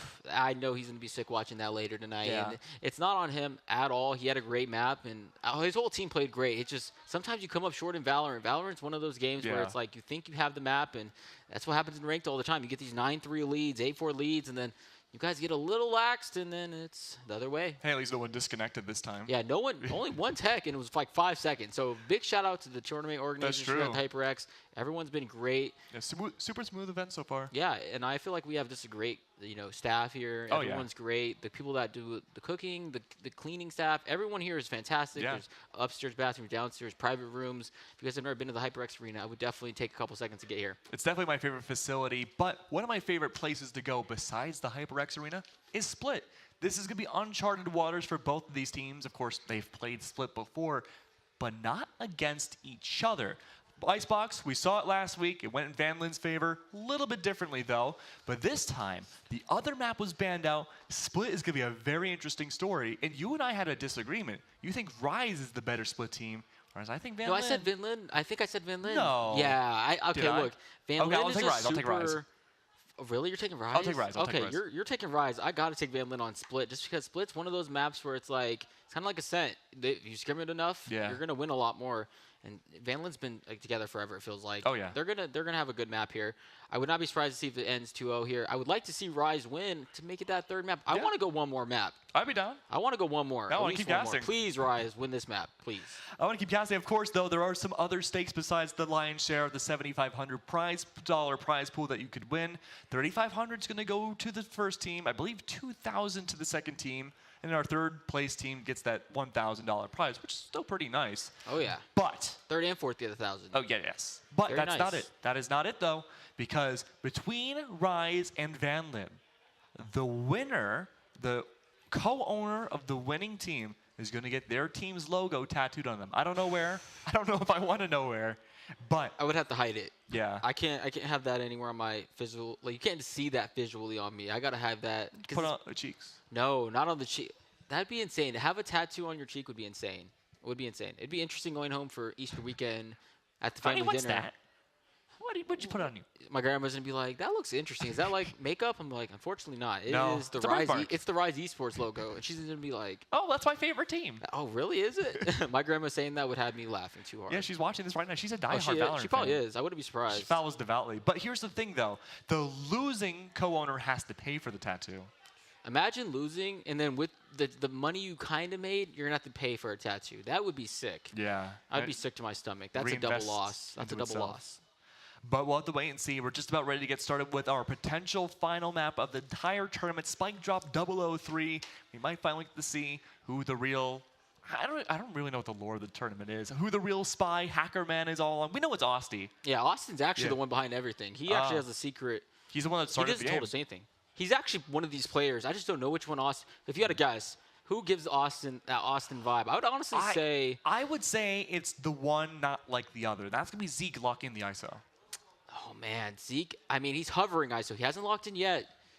But if he does go ISO, this is the one map you can use ISO perfect. I mean, this and Sunset is the only two maps I would honestly be okay with ISO coming out. I mean, Zeke had a banger performance in the ISO in the semifinals. He was able to like, really take advantage of the fact that, defensively, a lot of teams will check the same exact corners, rush into a site, especially when they're pressured by that timer. And then Zeke would just be there, absolutely being a monster on the server here. But it's not even necessarily the utility of ISO that makes Zeke so strong with the agent. It's the fact that you get not charisma, the confidence to take those swings, and you're really not losing a lot if Zeke overextends and falls. Right, and he does have a lot of second chance opportunities. After getting one, he gets to shoot the little, I don't know what to call it. Oh, I don't remember. I forgot the name, but he gets to shoot that little secondary buff, get the shield back, and then he has a chance to reswing somebody. So he has a secondary shield. It's like having a Reyna buff. Yeah. And it's honestly a good 1v1 to take, especially when he has ult on offense. He can basically take a whole side by himself if they know where the solo player is. And oftentimes, there's usually a Sentinel holding alone. But on this map, we have no Sentinels. A first for this tournament, semifinal/finals. And I mean, we talked about it last time we saw Split too, that a lot of Vipers will cosplay as that Sentinel role. And to an extent, you can kind of say ISO is too with his ult. Right, yeah. You can kind of stall a little bit there. But Viper's a little bit of a Sentinel to me. Yeah. At least I feel like, because you can really hold off a whole area with just Viper. And then you get the wall to help teammates. You know, you see it all the time on Icebox with the Viper wall A. Same with mid to B on Split, we're going to see probably, or A, whatever they decide. But it's going to be a good map. Valorant really needs like secondary roles, you know, like Pokemon. Like you have the primary role, and then there's like a little secondary. Yeah, I could see play them that. like this. Because I mean, you could say Jet's a duelist and then very tinily kind of a controller. Ah man, I only times I can say that was with Viper. Viper, and I would go Clove. Clove is going to be our next duelist/smokes player. And honestly, I love to see that Valorant is taking a turn and trying to make the game a little more spicy. It's getting a little bit too repetitive for my liking, but now it is getting to a whole new level. It feels like kind of like when League first started out. I don't know if you remember those days. When League first started out, it only had a couple of champions. Yeah. And they started building and building and building and building. That's why it's so tough for a new League player to start, because all these champions, how are you going to learn them all? And guess who made League? Oh. Riot. They're going to be doing the same thing. You didn't know that? No. What? No so they're way. going to be doing the same thing. It seems like Riot is making a ton of different agents for Valorant players to go ahead and get accustomed to. And a perfect stun and absolute dismissal of Welly. First time we've seen Welly go down that early. Lurk is going down, and Jason and friends are pushing up mid. This is all going to be clockwork now. Ankrian's holding away. Knows someone's inside of Vents. Oh, good to take down Zeke, but not expecting two inside Vents. Split push back to A. Full control outside of the Omen. Miss Satchel. He's been slippery. No way he doesn't get seen here, right?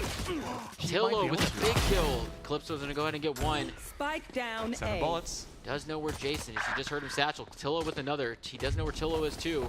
One enemy Tough remaining. situation. Oh, wow. enemy Tillo with a remaining. big 3K. He's been going off all tournament. Can he get one more? And it's not enough as Calypso gets a huge opening kill. And they're on defense to start. This is exactly what we talked about just a couple games ago. Yeah. When you're on defense split, you want to get as many rounds as possible. So, and they do have a decent defensive comp with the Viper, Breach Util to get stopping power at any moment. Omen Flash, and they have a ton of stuff to stop this. Well, let's talk about the lack of a Sentinel again. You don't have that identifying utility like a Cypher Tripwire or a trademark from Chamber. That means Calypso can get away with a Lurk every single round. And eventually, someone on Rise has to be on that dedicated anti-Calypso duty, just like Jason was last game. Yeah, and right now it's like, I don't know, they tried to get Welly to go ahead and lurk up B main by himself, but they had a really good read with the Breach on Sky off rip. Just a double combo to kill him, that lurker off rip, and completely stopped. Good for Satellite in the beginning there. Could use the blast packs to get out of the way, but no, instead it's a complete blender inside of mid. And a Rise, good nade. they fought for mid every single round last time, but this is truly where they're contested. Ankrian, a 4K, around that lasted seconds. Wow, that was tough. And again, Satellite going for pretty much every first blood in every round. Oh, hello. Oh, this is a big. That's how I feel getting a 4K against Ankrian. Honestly, I need that gun buddy. I don't know if they have one of those, but I really need one of those little gun buddies. It's like the turtle from Ocarina of Time. I don't know what that is. No? Am I too old? No, we're the same age. Oh, okay, maybe I'm not too old. Maybe I'm uncultured. You ever hear of Zelda? I've heard of Zelda, never played it. Honestly, I haven't either. I just know about the turtle. Oh, respectable. As you should as a caster, know everything about all games. All seeing, all knowing, we are the watchers. But Ankrian, though, not quite omnipresent like us. Goes for some early impact inside of mid, but nobody's there. Rise were waiting for the util dump, hoping someone would back away, do their due diligence, then push in. No one's vents. Could And be Ankrian taking a Lear stance, holding down mid by himself. The only difference is he's not using a smoke for mid. He's actually using that smoke for A, and it has a wall for mid instead. Oh, and Jason gonna try to satchel up, but unfortunately getting sat down by a Guardian. This is the gun round that they need to win to at least get some kind of icing into this game. If they have nothing this round, it's gonna be a very tough game for Rise. Flash was brought out on B Heaven, off screen. That's This is gonna the keep lurk. selling it. I know, this lurk, and again, you always want to put Sky top ramp behind this lurk, and Welly's able to get away with it, at least in the beginning. Now that Sky has to tuck tail and run back. And this is the orb I was talking about, all the way from the other side. Wow, good orb. Huge. Full site control now. Rise have been so good about dividing out Vanland. They're forced to rotate, counter-rotate over and over, giving up space and allowing someone like Tillo to push up. Really surprised that they didn't call him, that Heaven was open. Roompa ran up with his knife out. Very uncharacteristic from Roompa. He seems to always be aware. Unfortunately, gets sat down there on the eco. I mean, this is such a tough map at times to have that awareness. You're always rotating back and forth. There's so many nooks and crannies, just like Tillo. Just ready to go at all moments, it seems like. Down below. Ankrian's the next one to fall. 2-1 now. A pretty decent buy round from Rise. They did lose some bodies, but overall, not a lot of damage, not a lot of reinvestment in the shields. Old cycling's not too bad either. Keeping an eye on Ankrian though. One kill. If no one pushes B or A, you could get the orb and get that Viper's Pit on lock. But before we went to the replays, I did see a lot of aggressive pings from Rise to head into B. This should be a very fast round. I don't know. I don't want to see Rise get into the habit of, we have to rush, we have to rush. They need to go back to the defaulting. That's where they've been killing it all tournament. When they try to rush, it just doesn't ever seem to go well. We'll see right here. This is fourth round. Big round. They are fast pushing off rip and immediate rotate from all over. And a good all by Tillo to get one, but not enough. As it's now a 4v4 and Viper ultimate coming out from Ankrian early on. They want to get a stop here. That's going to drive Rise away. No, Zeke is still baiting this out.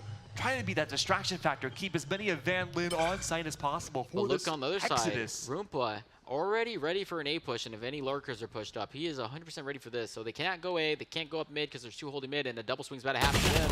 They get sat down by an unfortunate timing for Jason. Now keep in mind too, Roompa's going to be that info decider. Limited flashes now, no longer refreshable. If Roompa doesn't show himself on A, he's going to kill all of them, or at least the most important players, the two players going towards that side. But this allows Zeke to get away with the lurk. Yeah. No info found at all. He should get this free kill here. Yeah. Now it's going to be a little bit more questionable. Roompa's thinking, hey, do I need to go to B? Do I stay on A? A is obviously not 100% cleared. But Roompa. they do have a good idea where everyone is. Undiscovered though. Zeke, knife out running, unfortunately dies to Smiley. Early flash comes out from both sides. Roompa's trying to stay alive for his team. It's not enough. Renz is going to go ahead and trade that out, making it a 2v2 winnable situation for his side. And now it's a matter of who can use util better than others.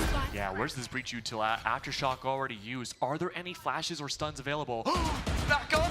An attempted assassination doesn't work for Welly. Welly absolutely whiffs that, and I know he's going to be able to come up for that. Could be a detrimental round to him. And he gets one back.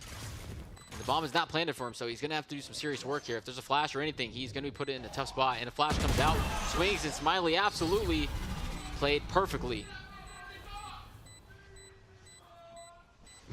And Kumbaya Yacht Chance are coming out right after.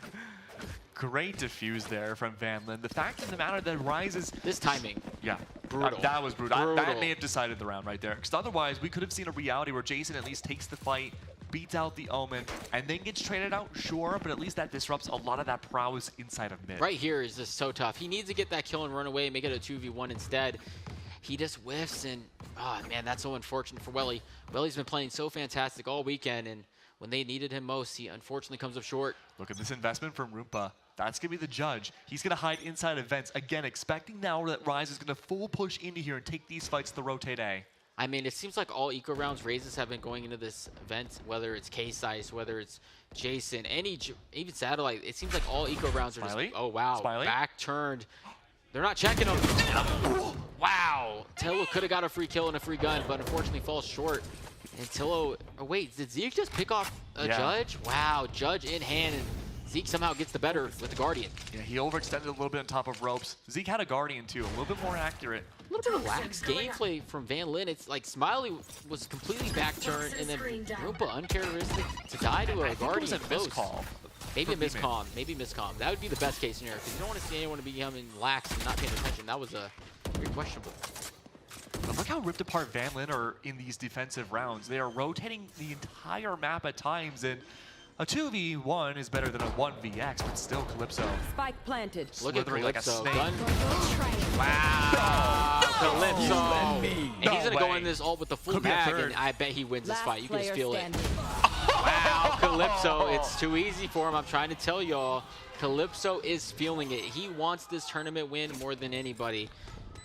He has great fans and great friends watching from home. Look, he's had that tier 1 prowess already. This could be a cakewalk for him, at least in terms of his timing. He's just so, I have 5-stacked with him, Bryce, Annie, and Amanda, and I have never in my life met somebody more aware than Calypso. He always just has a feeling of where what everyone is, has a good idea. Look at this gun discipline. Even with someone below him, I know Welly should have got that kill, but a great play by Calypso with gun discipline, gets 2, and you already knew he was going to win this fight. 2 in a row, come on. He wasn't going to miss a 3rd. Yeah, and Rise are figuring out what the heck do they do now. They are on offense, so they do have 1 round. They want to get to 4 or 5, realistically, for Rise. That's what they're looking for. But they should have won 2 or 3 of these rounds, and now when you're choking rounds away, you should win. It's ruthless to you. It's brutal, kills the mental. The vibes are definitely down a little bit, but hopefully Sexy Christian can talk them into a win. And, you know, if you're only in a vacuum and you see the early to mid rounds of these games, you would expect Rise to be winning these flawlessly. It's at the very end of these rounds where they start to fall apart, when that pressure starts to really go onto the shoulders of each player here. Now, we could talk about Calypso again, just slithering through all these exploitable spots against Rise, but missed gunshots, missed fights, a whole bunch of things from Rise again. And it's been what was dictating the semifinals up until now, capitalizing on the mistakes of a lot of these players in the micro play. Just individual fights not going in your way. Satellite this time. Showstopper, a Judge in play, fast push towards B, distraction factor. Look where everybody else is, that's A. You're not going to know where the spike is dedicated yet because that's B2. Wow, and an early raise all early on from Satellite, going for another first blood. It's like what we've been saying all series long. Satellite is looking to get aggressive, make this a 5v4, and help his team get another round. 2 guys are falling down for Rise, though, in a gun round. This is 7 seconds in the round, and 2 guys are dead. It's tough. It's tough. How are you going to get into sight when you've already struggled to hit sights? Now you're down 2 men. Is it a save? 10 seconds in the round. Yeah, maybe. I would say it's a save 10 seconds in the round. No one expected Satellite to double satchel out from A Heaven, but it did happen. Now they're down 2 men, and it's 10 seconds in the round, now 30. I would really recommend a save and try to get some guns back here. I mean, at this point, you might not have a choice but to take some fights. Van Lin, assuredly, as that timer goes down, will be chasing the rest of Rise. It's a good start, though, for Calypso. There is the paranoia that should be a fight in his favor, and it is. Talk about a save. All that's left now was Tillo. Yeah, I would have really wanted to save. I mean, I get it. It's 4-1, and I know everyone at home is watching. Why would you save? You're down 2 men, and it's already hard enough to hit sight, and that was your real gun round. 10 seconds to the round, and you lose 2 guns. Now they're broke next round. If you let Van Lin get up more and more, it's getting more and more worse. And keep in mind, too, this is just after their coach, Rise's coach, called for attack timeout. This should be the strategy change that would allow Rise to get that second round, and it was immediately destroyed. Smiley been firm all series long, and he is letting them know that it's getting closer to the end. And I think the momentum is completely shifted. Rise had a good first map. They had the map a couple times, and then just out of nowhere, Van Lin, a strong second half team we've been saying all weekend, have not, and when they start off hot, even worse. I will say, though, I don't think this is out for Rise yet. I think when we swap sides defensively, there's a huge chance they make a comeback. Unless it's 11-1. Yeah, and you know where we're going to go back to? We're going to go back to a battle of the attacking teams and who can win the first one in OT.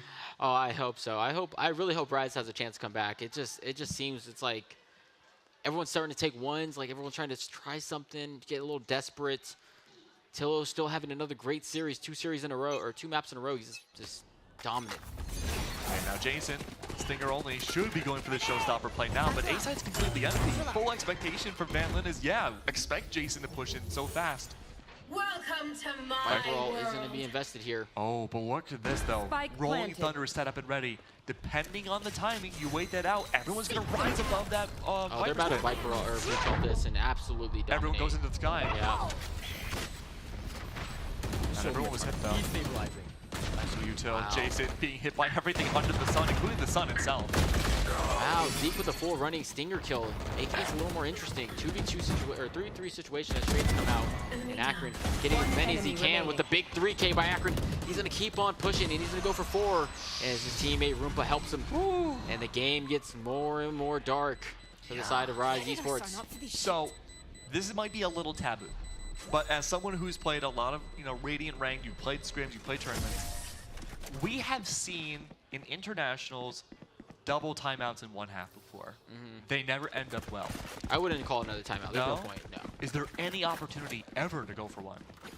Oh, man, if it gets to 8-1, I would maybe call another one, but you just are, I mean, they had a good start right here. Zeke gets an opening pick, Tillo gets a second, 5v3, and they just can't capitalize after that. They've had good starts every round. It's when they get on the site, everything falls apart. It seems like Van Lin is very comfortable being down numbers because they play together so much. They know how to play off each other and make the round winnable no matter what. It's like every 5v3 gets flipped the other way, and I know when Rise Esports watches this back, they're going to say, damn, we had every opportunity and just we came up short. It really could have gone either way so far on both sides.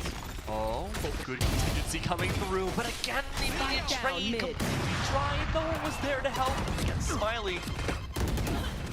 Wow, so good. Smiley just ran through a grenade trying to get this kill, and it gets a headshot, a little bit of damage, 6 HP left to Jason. 3v3. I like Both this races though. are weak. I like this. Rise are playing for picks now before they go for their set execute. Spike dedicated though. Bomb is down. Favor. They could just ult to the bomb. Exactly. It's just a matter of now getting free space to do so. A is essentially given up. Omen did grab the bomb from mid. He ulted from B, and now is Omen versus Omen on the B side. Oh, fake side exec though. Look at how much distance now Jason has made. This is good. You would expect that to go completely on site. What's left of Van Lin now? Parsing out. Going full on what was siege mode essentially. Calmed. He has calmed. A is free. Yup. What is Van Lin gonna do? Probably gonna retake and win this. I hate to say it. They've won every retake. If Jason can win this fight against Acreon, 30 I disagree. seconds left. I hate to say it, but it's like every time they go down a number, Van Lin gets better. I don't know how, but every time they're in a 2v3 or 5v3, they win. Spike planted. Jason needs his kill. And they didn't show it. Oh, they found another kill. I was saying we needed to see that Jason kill. Jason unfortunately does die to Akron, making it a 2v2 situation. Here they come. Every time Van Lin retakes, it's just like they're so prepared for anything. Oh man, it's tough. Tillo does not have any options. He has to watch essentially 4 different angles. And he has a smoke. He does know where one is, and I think he calmed that both through there. So I think he is trying to get a little lucky here. Oh, that's the barrel. And wow, the Viper's Pit dedicated here. No! Full running backwards? No! Wow. That costed them the round! Forget your place. Blind as a bat, Satellite couldn't fire back against Tillo. Tillo was running full backwards for the majority of that mag, and in the last couple bullets when the ult came down, he just tapped him in the head. That was insanity. That was a miracle round for Rise. And that's what Rise needs. They only need 2 or 3 more wins. Can they scrape by and get 4 or 5 rounds here to make this their round? That was a massive mistake coming out from Van Lin. That Viper's Pit won't be returning anytime soon. Now we just have to wonder and see, okay, Rise, they have this start. They need to continue to convert it through. Where is this going to take place? Look at, what is that Viper wall? That is not the anti-retake wall. That's the VRX wall, essentially. And that is anti-push. Smiley. Just looking to spray and most definitely pray through this smoke. Outside of B though, early info's been gained against Calypso. No smokes left. Corralling back inside mid. 1 minute left on the clock. Keep that in mind. Smokes down, dividing Satellite away. He goes for the blast back. He needs to find some impact before he moves. It's up to Roomba. No, not even good for one. Does that enable A? 1v1. We haven't seen that for Roomba. He kind of just took a dry fight, knowing they're mid. Very interesting tactics. hopefully they don't get too punished. Oh, that aftershock, it forces out the swing. Smiley's good for one. Drop down, the big maneuver, broken ankles. Now, 2 left alive for Van Lin. Rise, they're taking the fight directly to them now. They needed this. A way to bring themselves back into the server. Again, a chance now to maybe bring things to a map 3.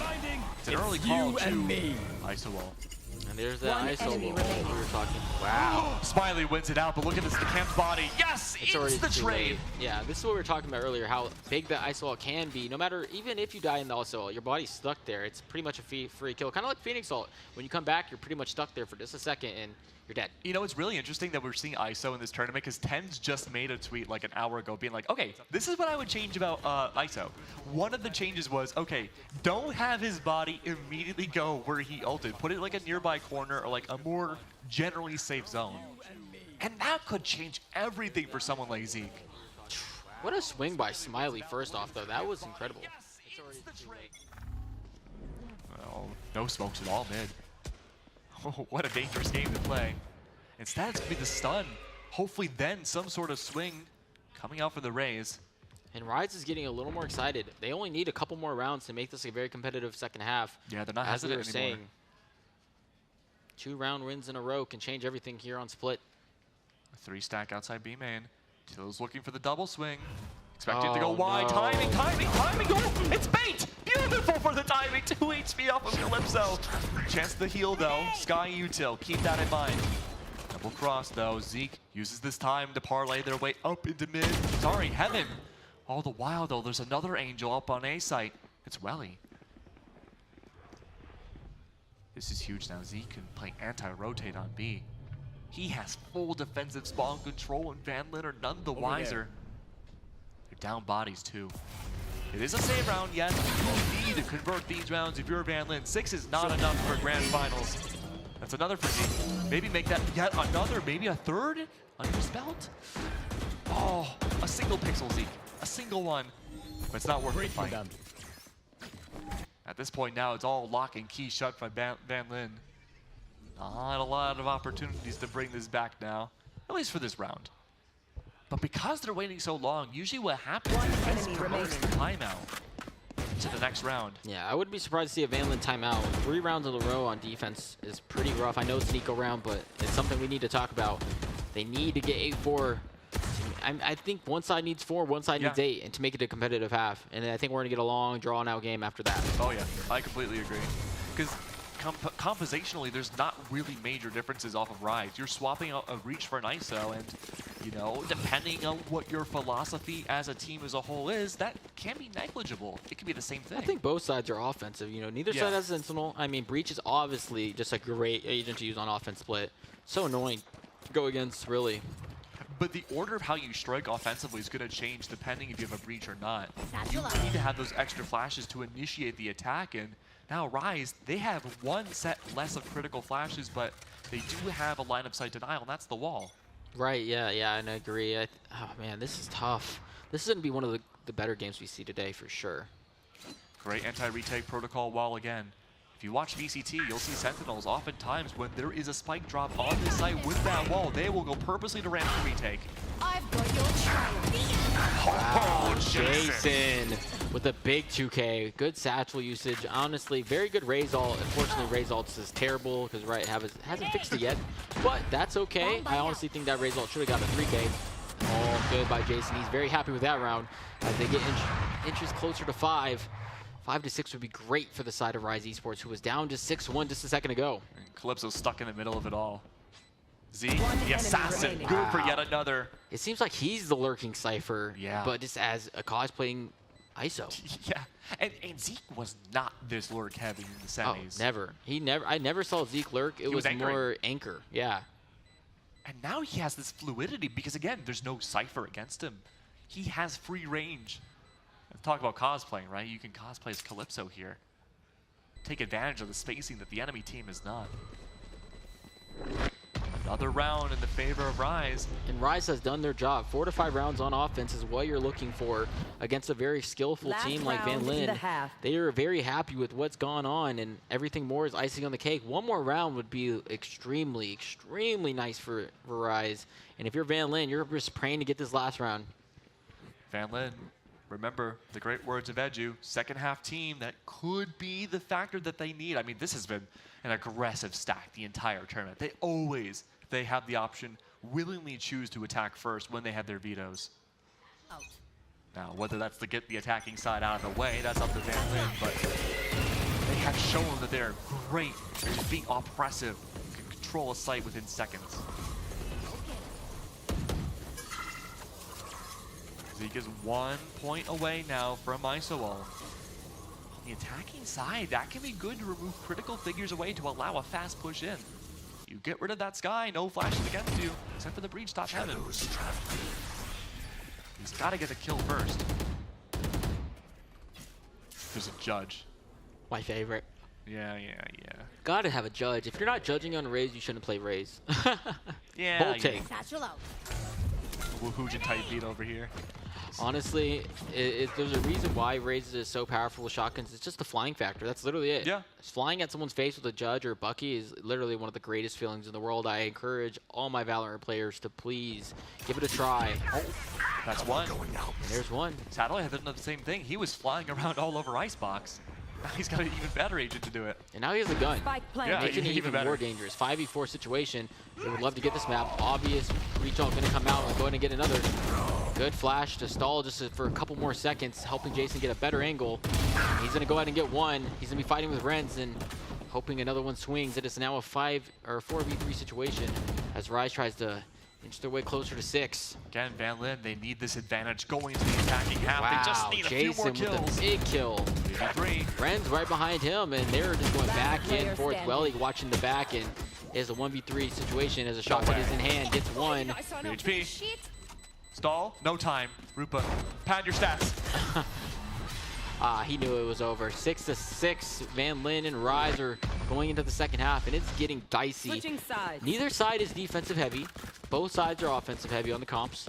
So could Van Lin win this half? Wasn't it 6-6 on Icebox too? It was. Yeah. Even Steven. And with the comps being even closer than before. If we get another overtime game, I'm going to be shocked. This should be OT. I hope so. I feel it in my bones. This is hilarious, by the way. Roompa just shooting people with shotguns. You love to see it. Surely now we'll see more shotties going into the second half too. Once we're everyone wants revenge. Exactly. Whoever got judged is 100% pulling out a judge. They said, "Oh, you can judge. I can judge even better."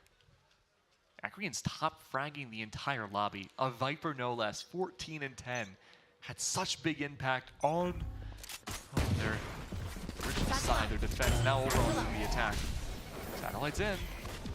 Jason, though, revenging nade, doesn't find much. Wow, off the flash. Tillo gets a big 2. Coming off a flash and swinging into that. Very courageous. Gets big 2 kills. Well, he's going to follow up with that. 2v3 situation. Now a 1v3. And Jason's going to right-click his way out of that one as Rise Esports takes their first lead of the game. And now, this is a huge map lead. Going on defense, I mean, this is where you really, really need to dial in and get a couple more rounds and string together some kind of comeback for that map 3. Yeah, and considering now most likely Van Lin's not going to reinvest a force buy into the second round of the half, where do they go? Do they want to death ball their way through? The answer is seemingly yes, but no. It could be. Oh, no, I was going to say it might be one of those 3-1-1 defaults, but no, not with just classics. This should be just a pure carnage death ball battle right outside. This is a battle royale. Wow, Welly with the big Marshall kill, taking down the breach. No longer has that breach util to help Raze get up. And Akron, did he just kill a Marshall with the classic? With a headshot, no less, yeah. What the? No, that's different. He's different for that. That, you guys, I hate to say it, you know, as a Marshall abuser myself, that is absolutely just disgusting. First, with the that judge. angle. Then it's the Marshall. I think he almost, did he right click it? I hope he right clicked. We need to see that back. Maybe. Goodness, that gun is, it's funny how the best gun in the game is actually free. If you guys didn't know, please go buy the Send bundle and use that classic, as Zelsis could tell you. No shot. I mean, the Zelsis hype is definitely necessary for either one of these teams here. Good entry in, Tillo though. Hiding below, double swing, not enough, even with just pistols! Now Van Lin's fighting back. And this is going to be tough. If they lose this round, oh my goodness, they're going to go on a 3-4 round run. I can just feel it. That might be the defeater of this game too. Remember, something similar had happened back on This is Icebox. exactly the same. This is exactly the same thing happened last map. One enemy remaining. This is the exact. 7-7. It was 6-6 last game. They lost Thrifty, and then Van Lin came all the way back after losing all those rounds.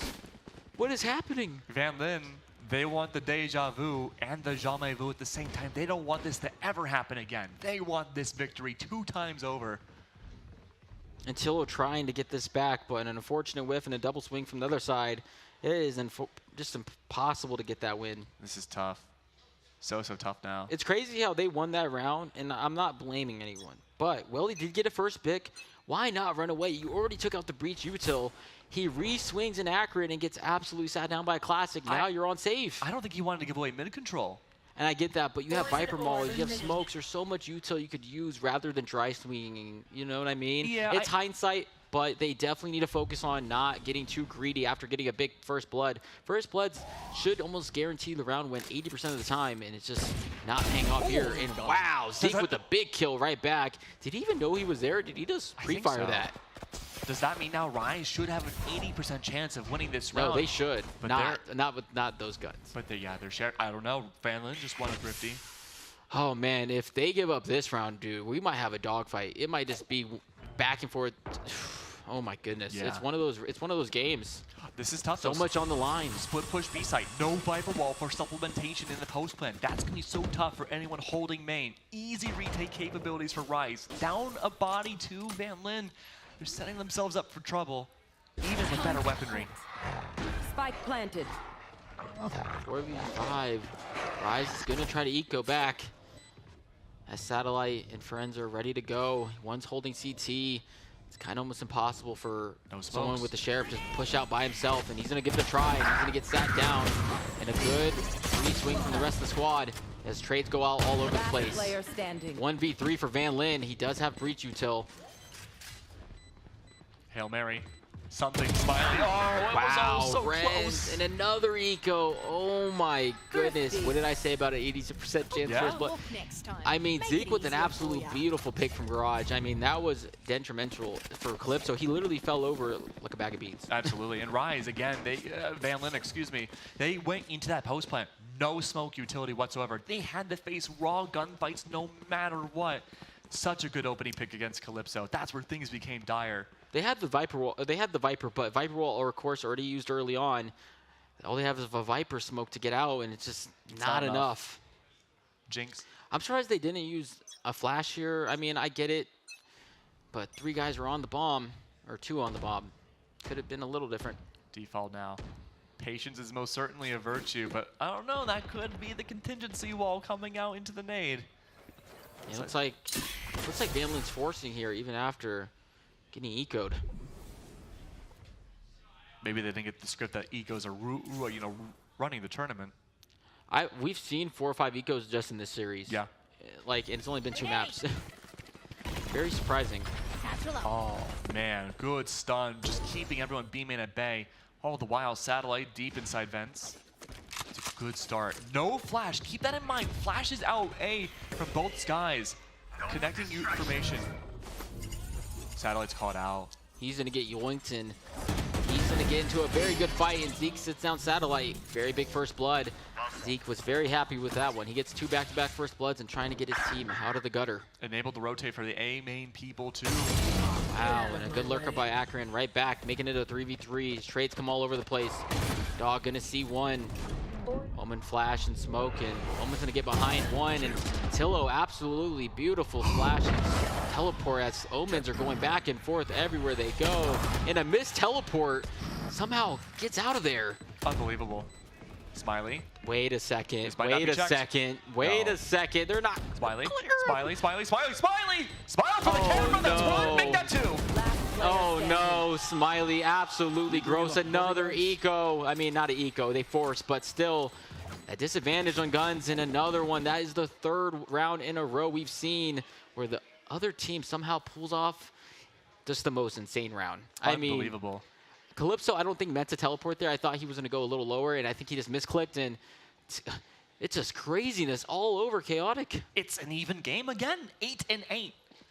Anything goes at this point, and yet... Like right here, just a misclick. He thought he was going to go to the corner. He's like, hey, and then he's like, wait a second, I can maybe bait for my teammate. And Smiley's like, yeah, I got you. And again, that comes down to that awareness you talked about earlier. Oh, this wall. Oh, wow. Is there going to be a flash out of nowhere? Did they just walk through the wall? Yeah, flash. Okay, they were a little bit mistiming. I think Jason walked 1 second too early. That flash was just 1 second earlier. Jason could have got 2, maybe even 3. But it's going to get none, and Jason's going to fall. Respect given all around. Tillo hiding within their own smoke. Honestly, not enough respect given to Van Lin. They forced last round, and they showed why. Yeah. Now they've got Rolling Thunder, full A-side control. Keep in mind, Heaven not in their hands. They need to get that back no matter the weaponry. Wow. Oh. Destruction. Dissolvation once again. One left alive now. And Van Lin saying, we're not going to let you get 2 ecos back-to-back. That's a little much. Oh, man. 3 eco rounds in a row. I mean, I shouldn't say eco. They forced again, but still, you guys know what I mean. It's a 3-go. It's a 3-go. Flawless 3-go at that. Oh, man. This is tough. This is... Man, ults all over the place for the side of Van Lin. If they use their ults properly, they could send Rise. What happened? Did the Viper Wall not fully go all the way? No, it did. It did. Okay. That was the right Viper Wall. I think they're just trying to get a lurk set up. My brain must be going to mush because I thought it would go all the way to the back of A. No, not from there. That Viper Wall is mainly used so they can get a little bit of pressure up A and maybe flash through the wall if needed. Oh, they control a lot. Stunted. That would have been so bad. No, they control a lot there with that Viper Wall. That wall's been used for a while now, and I like that wall. It's a good wall. It's okay. I like self-induced heart attacks. Look at this play, though. Rise, they're changing up the pacing so much more. They gotta use their ults. There's 3 ults here, and this is probably the biggest round of the map. That's Calypso just playing anti. Zeke gonna go ahead and trade that. Ults come out as we were just talking about right on cue. It's a war! And trades come out from all over the place, making it a 2v2 in the first 15 seconds of that round. Now can Renz and Viper, is he gonna do it? Is he gonna trade this? Oh, a big miss. Oh, stuck in a corner. Now the flash is any sort of utility. Dancing around, poison beneath your feet. Rupa's gone. Sends down Welly. And they only had to use 1 ult. They didn't even have to use multiple ults. Van Lin, absolutely beautiful round. And now Rise is completely broke. I'm expecting a timeout with Sexy Christian. It has to be. Has to be coming this round to talk about next gun round. Remember, Rise has only won 1 defensive round. No, 2 defensive rounds, but even then, not the best situation in the world to find yourself in. Some of these rounds are coming down to 1 bullet. Right there, if that bullet hits, it's a whole different situation. They wouldn't have the Viper's Molly. It would have been a one-on-one swing. And there goes the Sexy Christian timeout we were just talking about. Christian going to tell them, guys, it is not over. It is 10-8. You guys need to dig deeper if you want a chance to win this series and win this tournament for, of course, a $7,500 prize pool, as you were saying, at the HyperX Arena in Las Vegas, Nevada, where it is a pretty nice crowd. We have, I would say, 60 people here in the arena, excited. Everyone on the edge of their seat, just praying for a comeback. Everyone wants to see a 3rd map, I'm sure. Oh, yeah. For Christian, I bet this timeout isn't even a change strategy. This is just a reset, a chance for the players to breathe. Reset, refocus. He's probably just telling his players, guys, it's far from over. We know these guys and how they play. Slow it down. It's 2 rounds. I would really recommend for the Rise Esports crew to slow it down. Rounds are going by. Everyone's dying in the first 15 seconds of every round other than the eco rounds. Eco rounds, everyone's just splitting up. But these defensive rounds, it feels like almost it's a rushed job. Don't like that at all. Yeah, look at this force by 2. Light shields across the board. Jason wants to make a difference with this judge. Keep in mind, too, Jason gets this early orb. He'll have the showstopper to work with. And that's exactly why they threw the one-way. Perfect ult usage from Rise Esports. Oh, my God. Watch Jason right now. He might be able to get the entirety of Van Lin.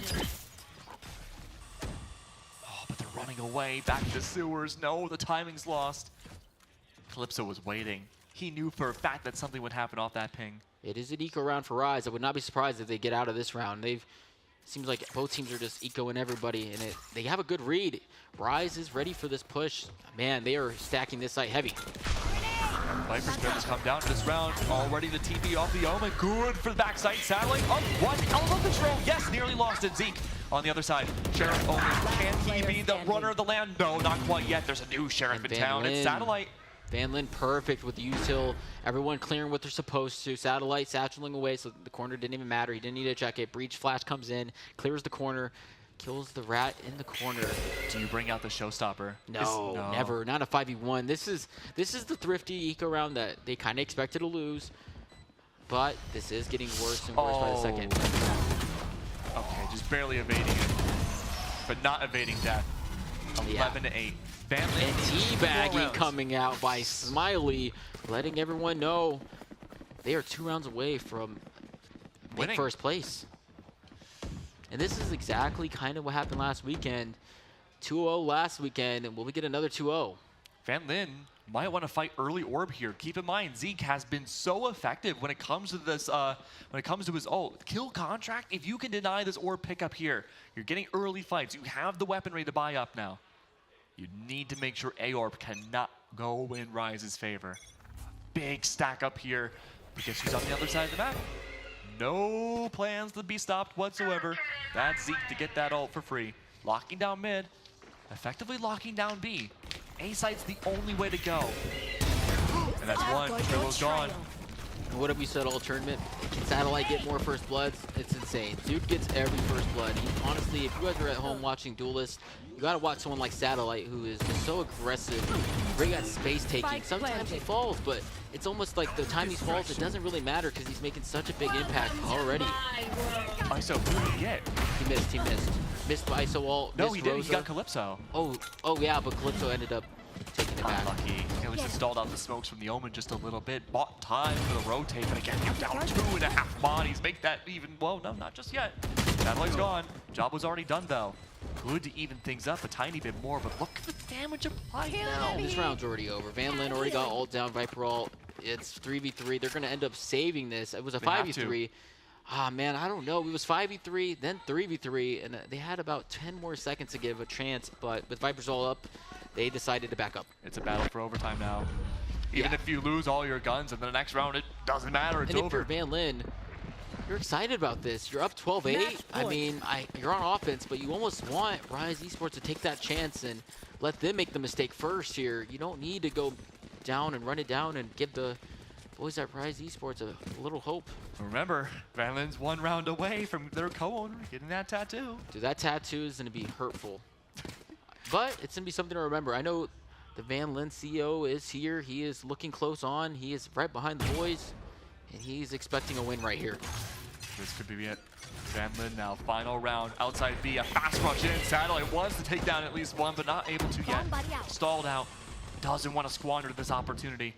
And that's what I was saying. They don't need to do anything too crazy. They just got to let Rise make that first mistake, and that's exactly what's going to happen right up mid. All it takes is one mistake now. Yeah, I think they're going to make a mistake right there. Yeah, Akron's going to get caught. Oh man, Ren's with a big kill. Didn't need to take that one, but unfortunately does take 1v1 against screens and falls short. If Smiley flashes wrong, this would turn B-main into a blender against Van Lin. They back away. Good flash by Roompa to clear out Mail, and now he's going to take a 1v1, and Jason absolutely sat down by Roompa. Roompa's been our clutch guy of the week. And look at this. A good sight take as Omen teleports away and gets out of there. He says, I'm not going to get caught. Want a chance to a 4v4 retake, has flash in hand. And now is going to be a big retake for for Rise as Van Lin tries to hold on. Oh, Aftershock out. Ren just barely runs away. That's huge. Barely gets out of that. It's a brawl. It's to the death. Now 2 left alive for the defense. They have to keep this tournament alive. No! Oh no. It's down to 1v4. It's down to Ren's. One swing, not enough. No double kill. Fight! Satellite solidifies. It's Van Lin, your winners of Spike Drum 003. And Roompa, before this tournament started, and right before the finals started, I walked up to him. I said, Roompa, who's going to win? And Roompa said, I am. And I said, you sure you want me to tell the cast and crew that? He said, you can tell the stream that we're winning 2-0. And he was a man of his word. As you see Roompa celebrating the team. Abdo, of course, Calypso, Smiley, Akron, and Satellite. CEO gives hugs to everybody and says, thank you, guys. Now I get a tattoo for free, and everyone's excited about getting a first-place dub. And unfortunately, the other side is heartbroken. But that is the name of the game. They are still excited to be here at the HyperX Arena. And again, this is a vacation. Everyone's going to give high fives, GGs, and hugs everywhere. No hard feelings around here. Absolutely. Now keep in mind too, Van Lin, their squad together for a long time, brand new under the Van Lin name. They have done so well. It's up to now to see, can Van Lin keep this streak going? It seems like magically, since they've been signed to Van Lin, they have been on an unstoppable force in Valorant. Yeah, and they started building momentum. The last couple of weeks, they're really starting to get to that next stride to maybe get to the tier 1 scene. Yeah. And they're on the right path. We'll see where they go. Yeah, I don't know. I mean, there's so many different opportunities left. And of course, this was an amazing tournament. Who knows? Spike Drop 4 could be happening. Oh yeah, I've gotten some news that it's happening. I don't want to say when. I don't want to know. I don't want to say that. I don't want to say. It's not me to say. I don't. It's not my announcement. I just work here sometimes. We'll have to ask John Spike Drop to see what he thinks. Yeah, you definitely do. Absolutely. But again, Watson, first of all, pleasure to cast with you. Oh yeah, you too, Keck. I had a lot of fun. Again, if anyone is out there watching us and they like us, my DMs are open, his DMs are open. Hit us up. We are always free at the HyperX Arena. And yeah. Yeah, absolutely. I mean, that was a great way to end it all. But again, Spike Drop 4 hopefully happening at some point. Congratulations, Van Lin. And of course, if you enjoyed the Van Lin players, make sure you follow them on Twitter, the HyperX Arena 2, which thank you again for having us here. Amazing work once more. And of course, if you want to, you can follow us on Twitter too. That'd be pretty nice. Right here. Yes, right down there. But with that being said, it's been a long day. It's been a lot of victories coming through. And a victory for ourselves will be going to sleep. So we'll see you guys at Spike Drop 4. Have a wonderful night. Hello, welcome back to the analyst desk here at Spike Drop 003. And after an amazing Map 2 in Grand Finals, Van Lin do indeed take the win. They had a convincing second half. They actually had a really good and patient default. We saw that within, I forgot which round. However, Rise did walk down mid, and Van Lin was able to successfully punish them. However, not to take away from their defense, they did have an astonishing 6-1 lead. They had very good retake protocols. However, we have to give props to Rise. Climbing out of that 6-1 deficit, they went back to playing their mid default, which we saw in the semi-final series. That was their bread and butter. And since they were stacking more towards their mains, not playing their default, Rise Esports did find themselves down 1-6. Yeah, even down from that 1-6, it was such an incredibly close game because Rise definitely knew that even with that five round deficit between them both, they were still able to bring it back. And with the help of Sexy Christian, just kind of reeling them back in and just letting them know, like, hey, like this isn't over. And their protocols, I think, out of this entire tournament, Rise had probably on split the best mid-round aggression and just being able to just mid-round in general that I've seen, you know. That's right, yeah. I would agree on that. Yeah. I think having that solid mid default, they're able to bounce those picks that they're able to work into their mid rounding. Like, for example, I believe it was round 4. Rise was able to, they were down, I believe, 2 versus 4. However, with their mid rounding, they were able to take a site for free. Yeah, it was just absolutely incredible. And Split is just one of those maps where you really need to try and get mid control so that you're able to freely move around the map. And for Valin, they always had clips of kind of just waiting back just to see, and they always had a feeling. And we're pinging to each other, just letting you know, like, hey, this person might be there, let's just back off. We'll go to another site. And the satellite just came through for them and pushed off. So many MVPs this entire tournament.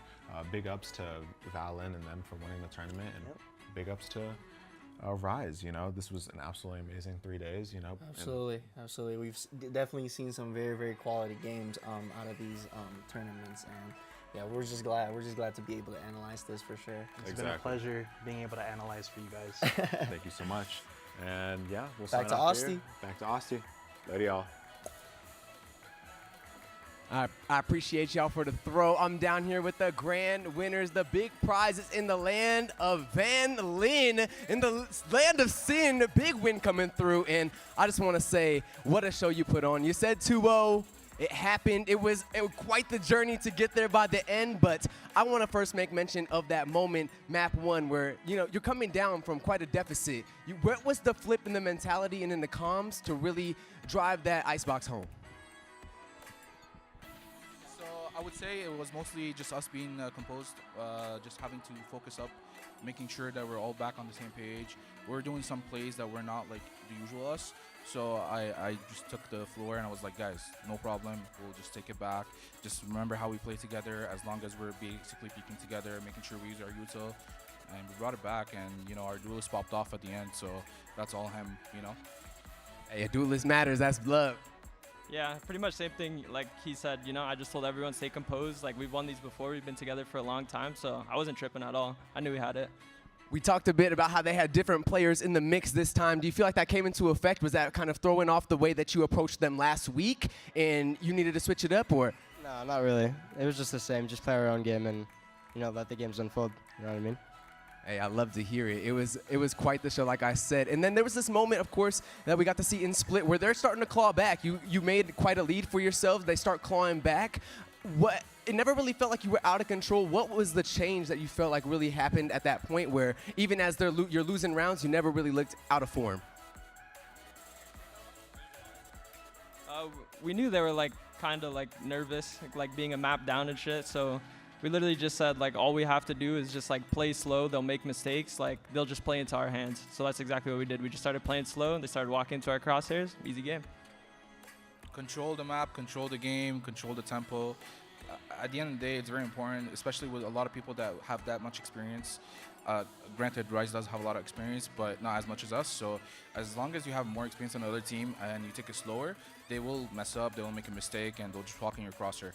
Well, I want to take a moment to talk to the CEO of Van Lin and just take a moment. This is 2 big tournaments now back to back that you have now having your belt with some pretty big competition. How's the sentiment around the org? What's the goals for the year?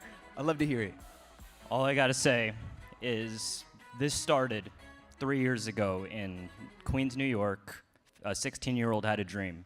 And I kept going. I kept losing, but I kept going. And now, look where we are. And I got to give it to these players, man. They kept fighting.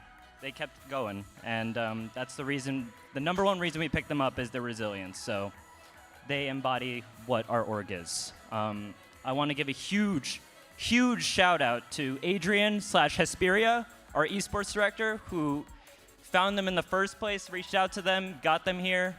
I also just want to thank my family, my friends. I'm gonna break down, but this is just an amazing moment. It's surreal. I never thought we'd make it here at all, period. But all I gotta say is if you put your mind to it, you can accomplish anything, and that's all I've learned. Hey, Van Lin Win, you heard it from the man himself. And this is all love, this is all sweet, but I want to go into a little bit of dirty. Who's the call out? Who do you want to see on the world's biggest stage for esports right here at the HyperX Arena? Who does Van Lin call out to come see at the next LAN? Who's that? I'd like to play Core. They won the last one, so let's see what they have for us. The Van Lin Core show match? I mean, it makes itself. Hey, call it Nadine. Hey, I got Nadine and John on speed dial. We'll get them in here. We'll have to get that thing popping. Thank you all so much for a wonderful, wonderful show. I hope you enjoy the rest of your time in Vegas. And I also want to give a big thank you, of course, to Allied Esports in the HyperX Arena for allowing us to occupy this space over the past 3 days. It's been an absolute party. If you're watching this part right now and you didn't see what got us to this point, go back, watch the VODs. See us on day 1 and day 2 and catch up to all the Spike Drop 003 action. But with that, I bid you adieu. I want to give a big thank you as well to Red Bull for coming in and supplying some energy through the grand finals. And without, you go and watch some VODs. Have a great night. This is everybody. Sorry, front row. It's a water show. Peace. We'll see you next time. Van Lin Win.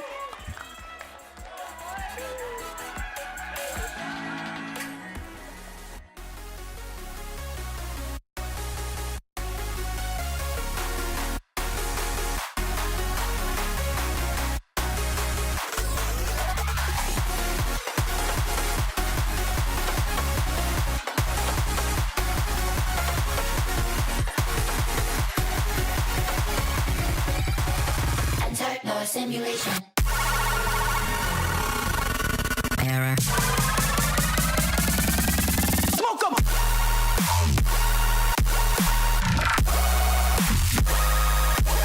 Let's go!